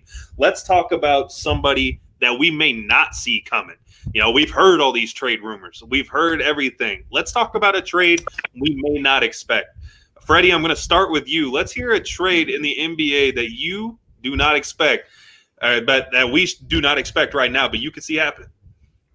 Man, it's actually one of the topics on the show. You know, it's crazy to say, you know, we talking about Draymond Green, you know, could he be traded from the Golden State Warriors? Me personally, I think he's the glue of that team. We've seen them, the success that they had in the past. If it wasn't for Draymond, we've seen when Draymond got suspended that it took a Cavs team and put the Cavs team back into that finals. Because with Draymond there, you had an extra body to throw at LeBron. But guess what? This dude, he does all the dirty work. You don't see Steph Curry doing the dirty work. You don't see a Klay Thompson doing the dirty work. Hey, they want to stay on that three-point line to shoot the threes all day long. You need somebody to do the dirty work. And if they're talking about trading Draymond Green, then that's the problem because this dude have been putting in the work for you. This dude is a stretch four. This dude had changed the way the big men play in today's game. Guess what? It's called the point forward.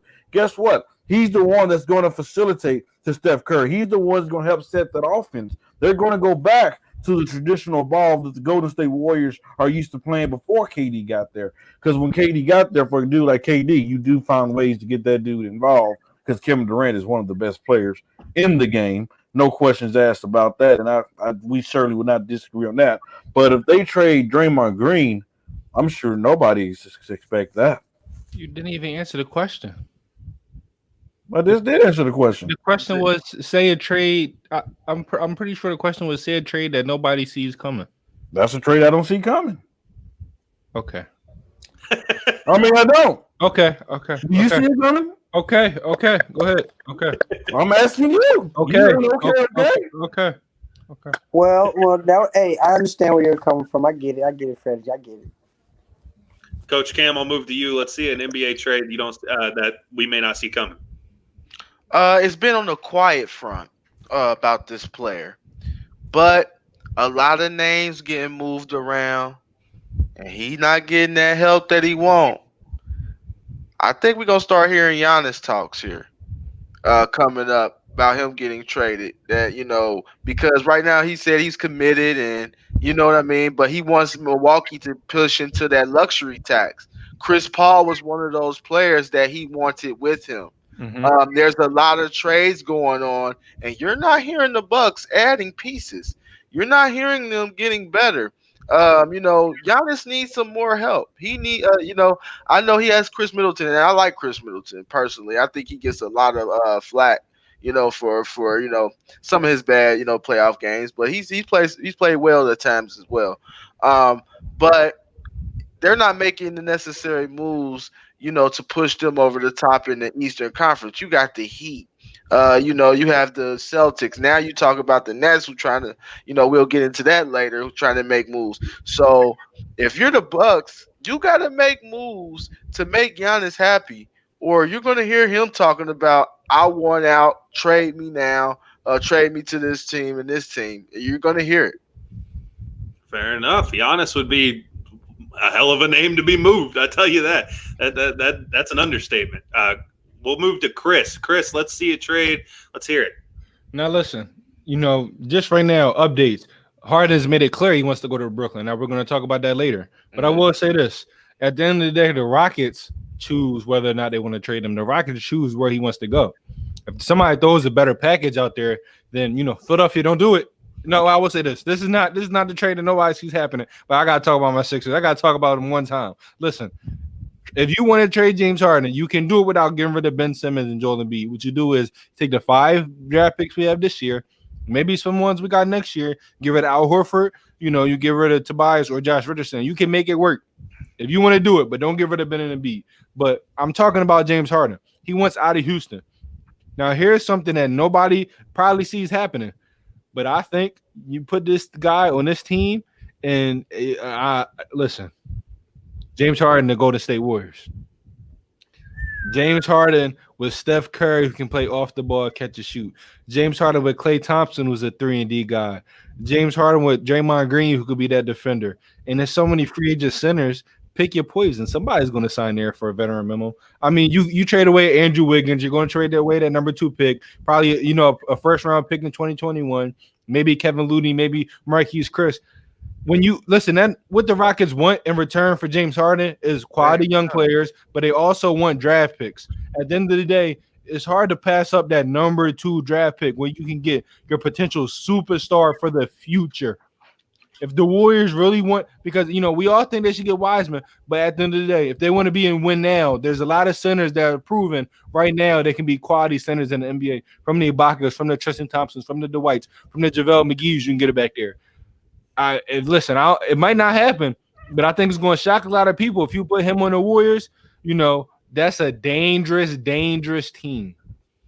Tell you what, that made a lot of people in the Western Conference have nightmares. I tell you that. That would be again another hell of a lineup right there to see James Harden out there under Golden State. Jay, wrap it up. Let's see a trade that a lot of people may not see coming, but you think could happen. Well, we know that James Harden's getting moved, but I don't think it's just going to be a 2-team. So mine is going to be who else slides in there with them. Mm-hmm. And for some reason, Boston comes to mind. They're really good at sliding in and taking key pieces of from teams just out of the blue. So I see LeVert or what's his name? What's that? Dinwiddie? Jared Allen. Jared Allen. I see somebody like that sliding over to Boston, them throwing a pick or something in there, maybe getting rid of Gordon Hayward. You know what I mean? And not Joe Ingles. What's the other dude? Harris. Harris and an Allen unload and end up in Boston somehow.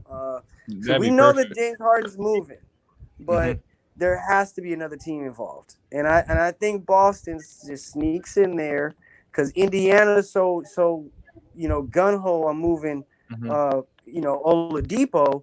I think they're gonna sleep on the opportunity. So I think Boston's gonna slide in there, man, and dude.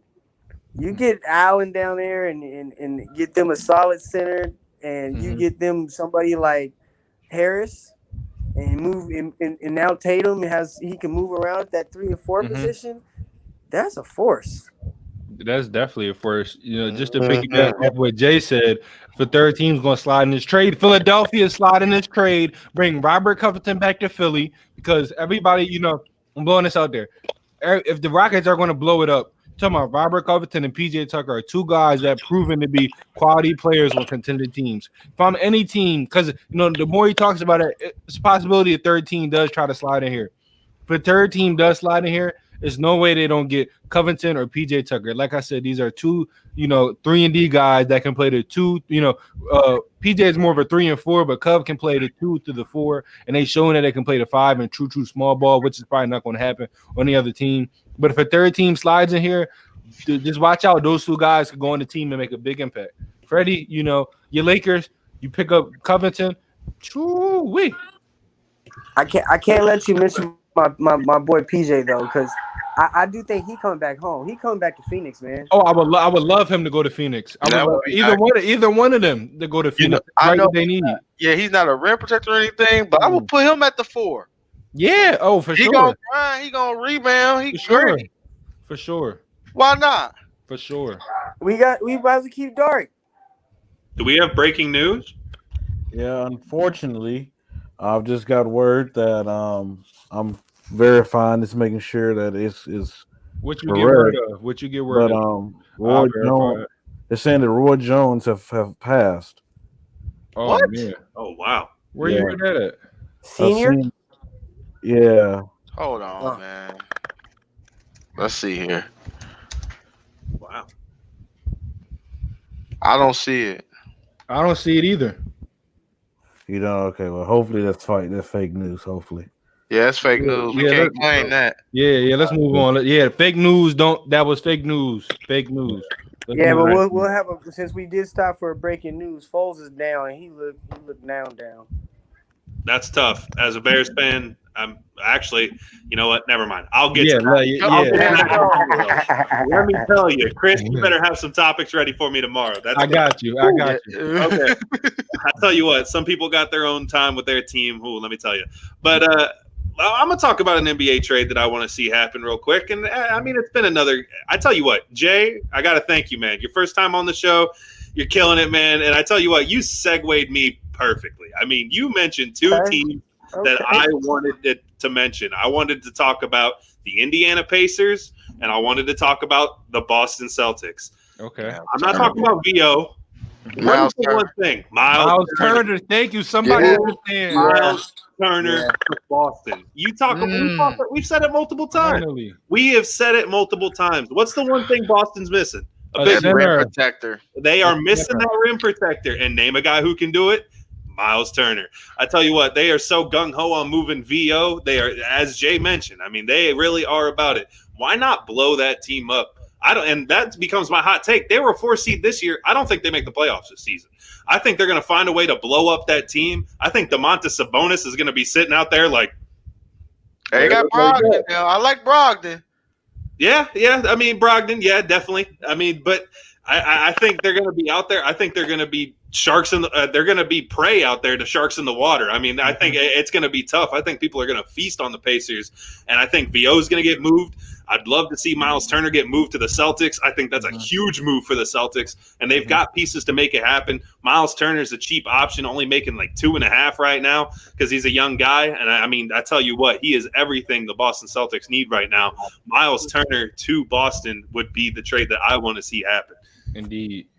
Maybe after all these trades, maybe I'll pick an NBA team to like. We'll figure out. But moving on to a trade that has already happened. Mr. Delusional down there probably going to get a big smile on his face because Dennis Schroeder's coming to the Lakers. He is here, and we need to talk about it. Somebody give the man the floor. I mean, he's going to get it anyway. Somebody just throw him on up there. Freddie, the floor is yours. Let's hear a little bit about this Dennis Schroeder trade. Man, I'm so happy when we got him. You talking about this Friday possibility of losing Rajon Rondo, and you talking about how can we replace him? He's not an easy piece to replace, but you just got a dude that was in the running for 6th man of the year last year, dropping you 18 points a night, that can shoot the three, who can yes, you lose the defense that Rondo gave you. Yes, you lose the point guard skills of setting up the team that Rondo gave you, but guess what? You have LeBron freaking James. But you just gave us a third scoring option that's going to give us 15 a night, that when you give LeBron and Anthony Davis a rest on the bench, that can continue the going for the second unit.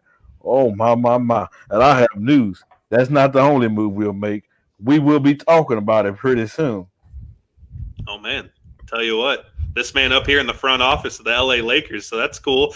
We got a little update straight from the source apparently coming up. You got that right. I tell you what, Chris, let's hear a little bit on your opinion on the Schroeder trade.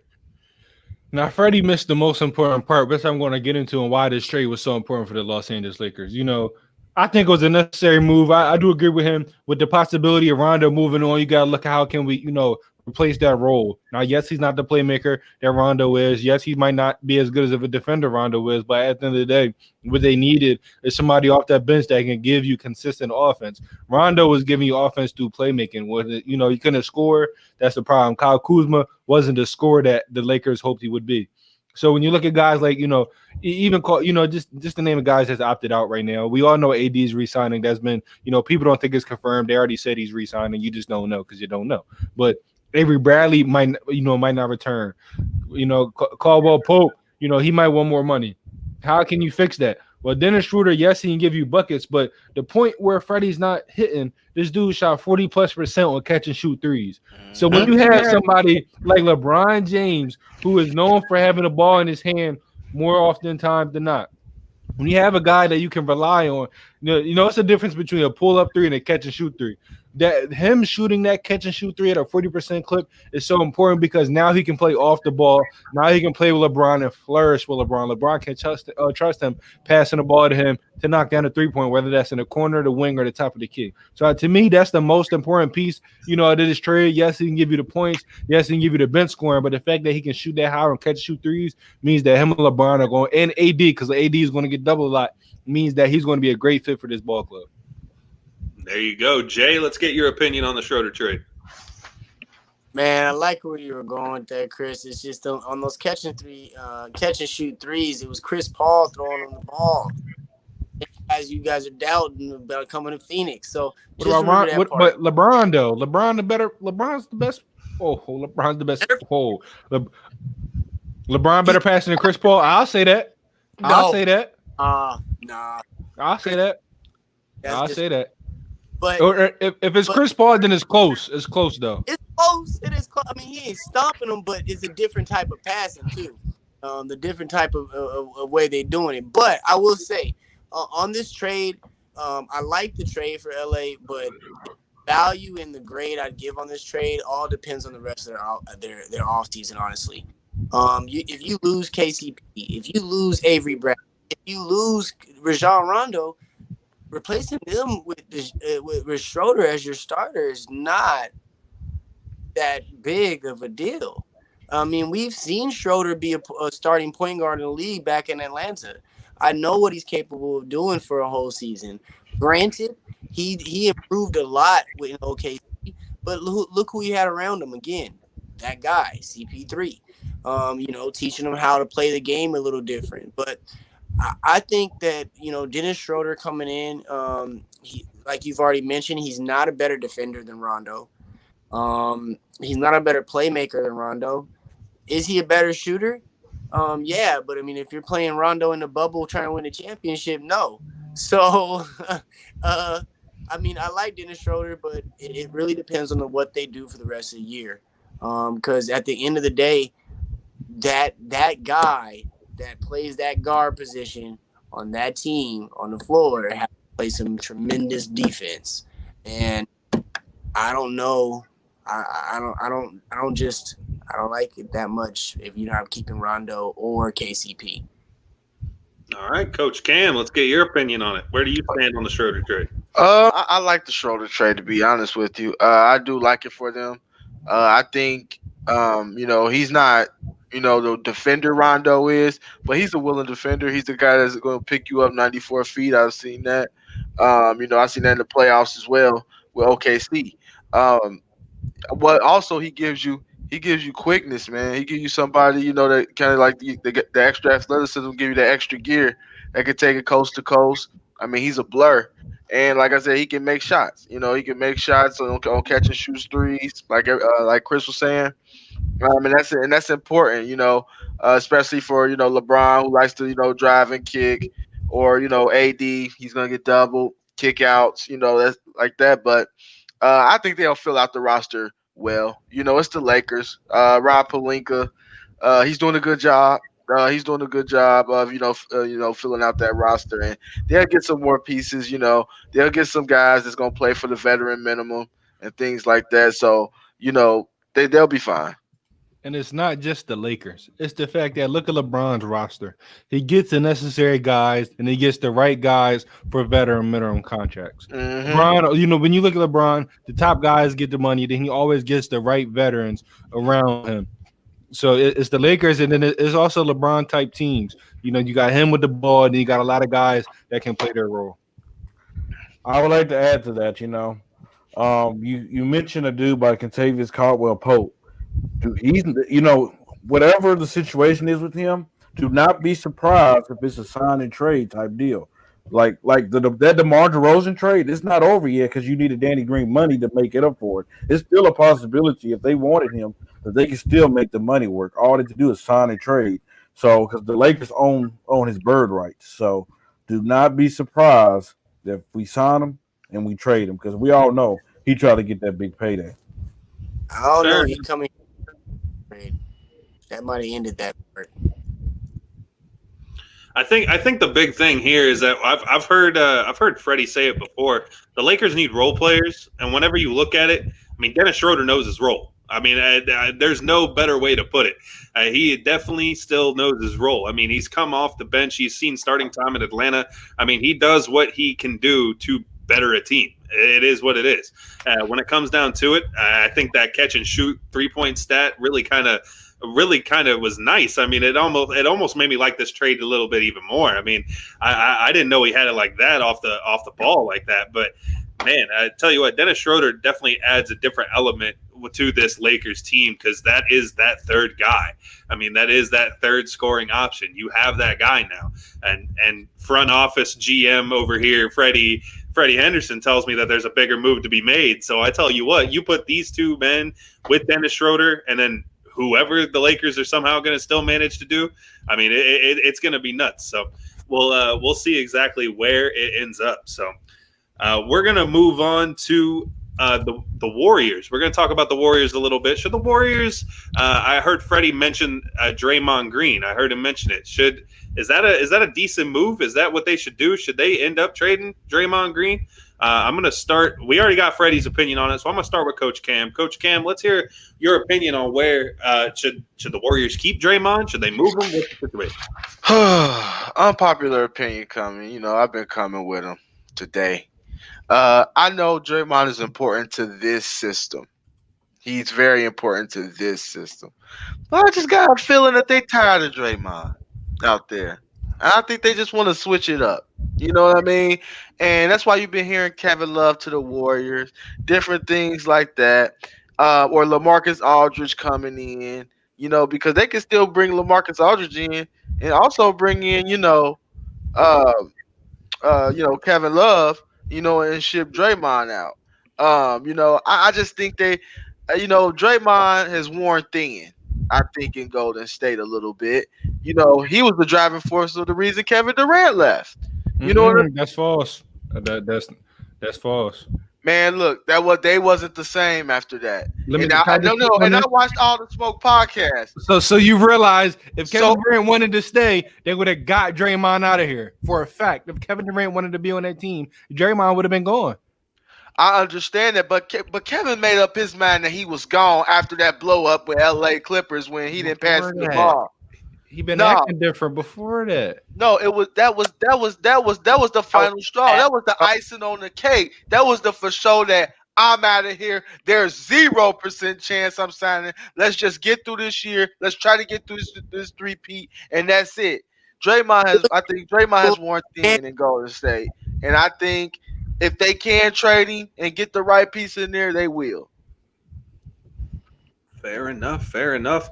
We're gonna move on over to Chris. Chris, let's hear a little bit what you think they should do with Draymond. Now, I do got to agree with the last part. If they can get the right piece, he's gone. This is when I think of Draymond. I think he's been battling injuries. I think fully healthy, this dude is a very, very good basketball player. People say, "Oh, it's the system." Well, let's look at how he helps that system. He's really that main playmaker. So if you're going to trade him, you're going to need a secondary playmaker on that team. Klay Thompson, we know, is not Mr. Dribble guy. Andrew Wiggins is not really a playmaker. Steph Curry can playmake, but he's shown that he's very, very great off the ball, and a lot of his game works very, very good off the ball. So for me, you're going to get rid of him. You have to bring in a secondary playmaker, whether he's starting, whether he's a six man off the bench. But do you need to trade him? No, you don't. You don't need to trade him. But if should you? No. Do you need to? No. But if the right pieces is there, if you can get the right player, which to me, I don't know if I'd get rid of him for Love. I don't know if I'd get rid of him. I don't know either. For LaMarcus Aldridge. You can give up other things to get those guys. Now, what I would give him up for, if I can keep Andrew Wiggins and throw in some more pieces and players to go get Giannis, I would do that because I'd rather have Giannis, in with Andrew Wiggins, Klay Thompson, and Steph Curry than Giannis with Draymond. That's just how I personally feel. But at the end of the day, you don't need to trade this guy. He showed how valuable he is to the team. And if they wanted to get rid of him, I understand how you feel. That was the last straw, and I do. That was an ugly scene. But if Klay Thompson really wanted to be in there, if he had a problem with Draymond Green, I 100% believe that Draymond be out of here. And I see what you're saying. That's the last straw. But if he wanted to say, I still want to be on his team, this, that, and the third with Draymond, bro, they would have traded Draymond so fast and got somebody that can, contribute to that squad. So Draymond, to me, needs to stay on his team. Draymond will stay on his team. But we're just going to wait and see what team offers for him. Jay, where you stand on it? Are you keeping Draymond or are you moving? Oh, no, you did that on the big My screen. glasses. Oh, man. Oh, no. Let's get Jay up there before something else happens. I tell you what. That's what happens when you fall asleep with your glasses and they too wide. Jay, I'm going to move to you. What do you think should be the Warriors' move with Draymond? Are you keeping him or are you moving him?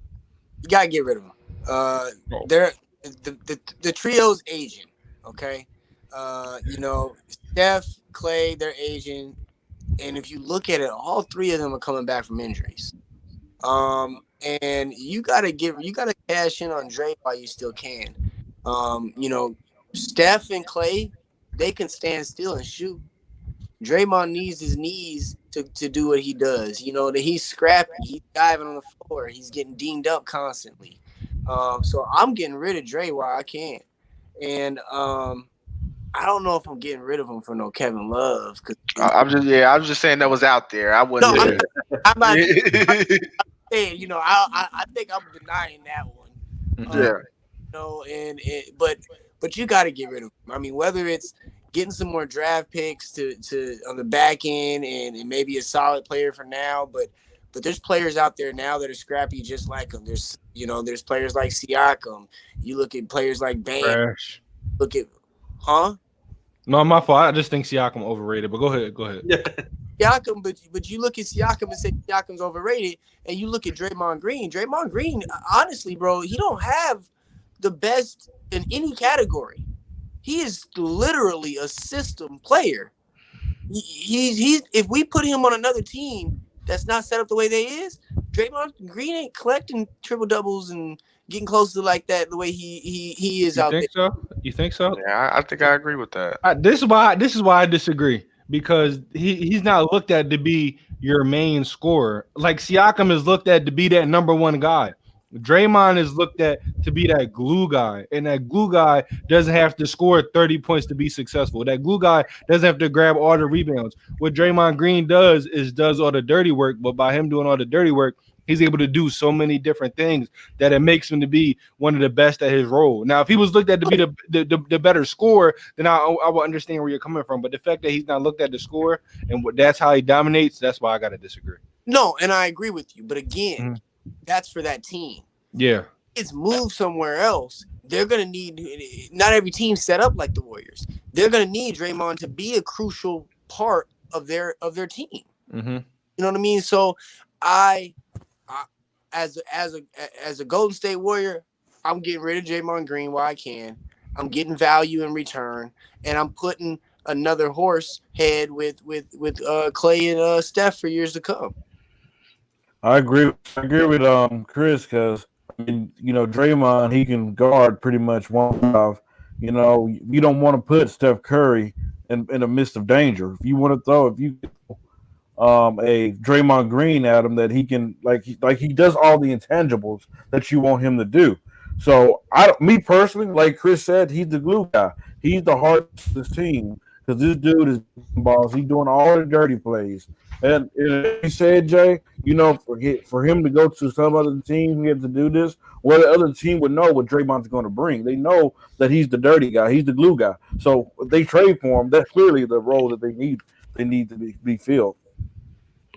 I mean, it definitely brings with a lot of interesting topic, because, a lot of people, as we just saw in the comment there from Kendall, some people believe Draymond Green is the guy that really holds this team together, especially when it comes to a defensive standpoint. What's up, Chris? I see your gears turning. What's up? I was just thinking if this team has enough to do it, because he's not worth their first round pick. But Jay, you're a Phoenix guy. Would you take Draymond on Phoenix? Because thinking about that, I think that would be so. I think we talking about Blake, we talking about Kevin Love. I do think Draymond Green would be a perfect fit for there if they can, make it happen. I don't think he's worth that number 10 pick, but if you can put together some future picks and some pieces, you put Draymond over there where he can be another playmaker, where he can be the defender, where I think coming off this, this injury, being able to get in the lab can be a good shooter. I like that. I like that. Going with that because honestly, you asked me this 2 days ago, I'm gonna tell you no. After this Chris Paul trade, I'm giving up my 10th pick and I'm going to get Draymond. This draft is not that deep. We're not gonna get the player we want out of this draft. I'm shipping my number 10 pick and I'm going to get Draymond. And then after that, I'm gonna re-sign Dario, go into the luxury. Like, you know what I'm saying? Like I respect the hell out of that. Now, I will say this before we move on, because I know we gotta move on. Yeah. Now, if the Warriors trade Draymond for the number 10 pick, I'm telling you, Giannis is a Golden State Warrior. There's no way. Number 2, no way. Number 10, Wiggins, Pascal, whatever you want. Take it. Give me Giannis, and that's nasty. You don't even have to give her the Pascal. You might be able to keep Wiggins. Yeah, you might be able to keep Wiggins. Nah, you ain't keeping Wiggins. You ain't keep it with Wiggins. You got to make that work for salary cap wise. And you seen the Paul George trade. Like Ford, but not no 2 and 10 though. 2 and 10. They're going to get. They have to get a good player from Milwaukee, a solid player that not worth a lot, like Dante DiVincenzo. He's a Delaware guy. He got to be thrown in that. Hey, I got this a question to Chris, but we talking about power forwards. There's a dude in Sacramento on Bagley. I don't think it would be a bad fit. Can you imagine throwing lobs between Chris Paul to Ayton and Bagley? I mean, I don't think it's a bad fit. This is the reason why I'm kind of pushing towards Draymond and a little bit of Kevin Love. I'm a big guy. I'm a big fan of Marvin Bagley. But one, he's been injury prone the first couple of years, which is sad to say because I do think without the injuries he's good. But two, you look at Draymond and Kevin Love; those guys are more of the floor spacers. When you have DeAndre Ayton and when you have Bagley, you don't with the Lob City Clippers back in 2013, it was okay to have two guys that weren't really shooting. But at the end of the day, you want to space out the floor. It's not really about shooting threes, but it's about creating space for the guys that need it. So personally, because he can't.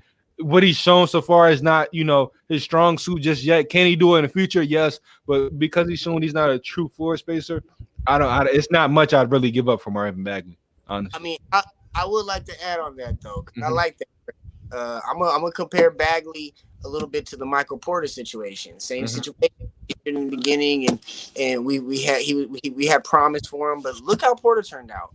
I knew Porter was going to be a dog, though. Porter a dog. And I think Bagley's going to be a dog. I'm just waiting for him to be healthy as well. Hey, and Bagley went to high school out here. Yeah, he was a beast. Arizona, yeah. Yeah, Bagley's the beast. I say once he gets healthy, I would have loved to see him and Giles as a power forward center, duo. If they both stay healthy at the same time, I think they would have been so dominant together. But we're not going to get into Sacramento right now. Sacramento is his own problem. They got all the pieces. And can't do anything with it. It just makes no sense. They have some of the best people. I'm not going to go on a rant, but I'm going on a rant. I'm going on a rant, just a 20-second rant. 20-second rant. This team has some of the best pieces in the NBA, but to me, I think Luke Walton should not be the head coach. I'm just going to put that out there. I think you need an established veteran head coach with this team, and they have so many pieces. There's no reason why they're not in the playoffs. But I'm going to move on. It's not rant time for the Sacramento Kings. Yeah, and I told you, one of those organizations will go wrong. Will go wrong. And thank you for picking Marvin Bagley and letting Luka slide right on down to my mask. Thank you very much. All right. We're going to wrap it up here. We got one last topic. We're going to do the classic 1 minute wrap up. Everybody hit up on this topic. You got 60 seconds. We're going to hit on this quick. Let's talk about James Harden saying that the Brooklyn Nets are at the top target that he would like to go to. Says Brooklyn is at the top of his list. Freddie, I'm going to start with you. Let's get your reaction on that. Man, Houston, you have a problem. You have a huge problem. You have Russell Westbrook requesting a trade. James Harden do not want to rebuild. Shoot, he turned down $50 million. Oh God, give me the chance because I'm shining that bad boy. But you have a problem. I don't know how you fix this problem. You don't necessarily have to trade them because they're still under contract. But we do know when a player do not want to be there, they will not give you all the effort. Sometimes they'll sit out until they get what they want. And if they team up with that Brooklyn Nets, ooh, could you imagine KD, Kyrie, and James Harden? I don't know how it works. That's going to be a lot of pressure on Steve Nash for a rookie coach. But, man, that would be nasty. Jay, we'll move to you. 1 minute wrap up. Brooklyn at the top of the list for James Harden. Man.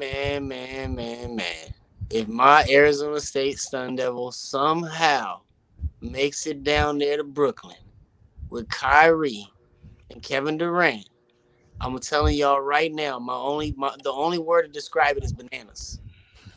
Bananas. And I told y'all earlier before we went on live on air, guaranteed 2 ships out of the next 3 years. Put it on wax. 2 ships out of the next 3 years. That means it don't matter about that Dennis Schroeder trade we was talking about earlier. None of that stuff matters. 2 ships out of the next 3 years. I'm telling you, he's put people on thin ice. I'm telling you. Chris, let's get your opinion. James Harden, Brooklyn at the top of the list. Listen, Freddie said Houston have a problem. I'm going to try to be quick and brief as much as I can. They don't have a problem because what they have a chance of doing is look how OKC right now. They have all those draft picks. You got 2 guys that's going to demand a high value. You have Covington and PJ Tucker, who contender teams are going to win. You have opportunity to have a great rebuild right now. Get the draft picks you need, get the young players you need to stay a little bit relevant, and your future is going to be bright.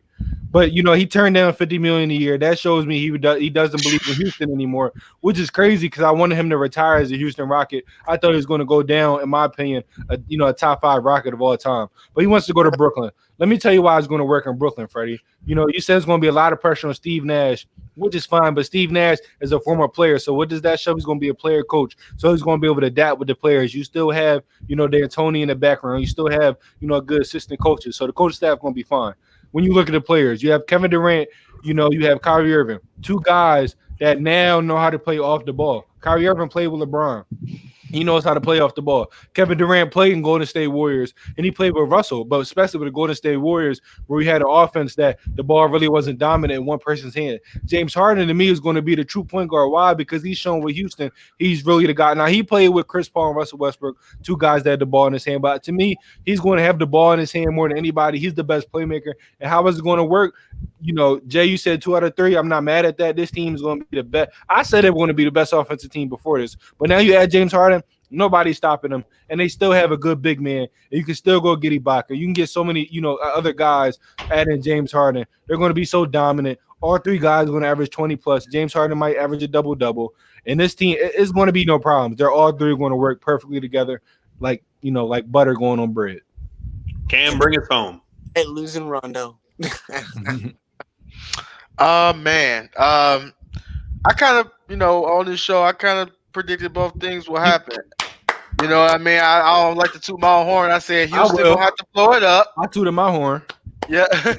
I said Houston gonna have to blow it up. And I said, I believe on Thursday night, I said hot take, what we talk about. I said Harden to Brooklyn. And I said, because they got the pieces to do it, to where they can rebuild with young players and have a foundation. And, you can get picks behind it as well. So, Karis LeVert has to go. Dinwiddie has to go. That's a nice backcourt to start with. And then you get Jared Allen's going to have to be tossed up in there. So that's a nice center to start with. So you're talking about some pieces that you can build with. Will they be a playoff team? Maybe not. But with picks and, you got players that can, you got a backcourt that give you 20 apiece. You got a rim protector. That's a good start for them. And Brooklyn, that would be nasty in the East. They will come out. That would be my East favorite for sure if they got James Harden. It wouldn't be close. It wouldn't be close at all. I'm a true Sixers fan. I'm telling you, if they get James Harden, it's not close. And I think you can argue they're a championship favorite. Let's put a hold to this now. Let's just say, I hear all the slander and all the talk, the offense. But where's the defense?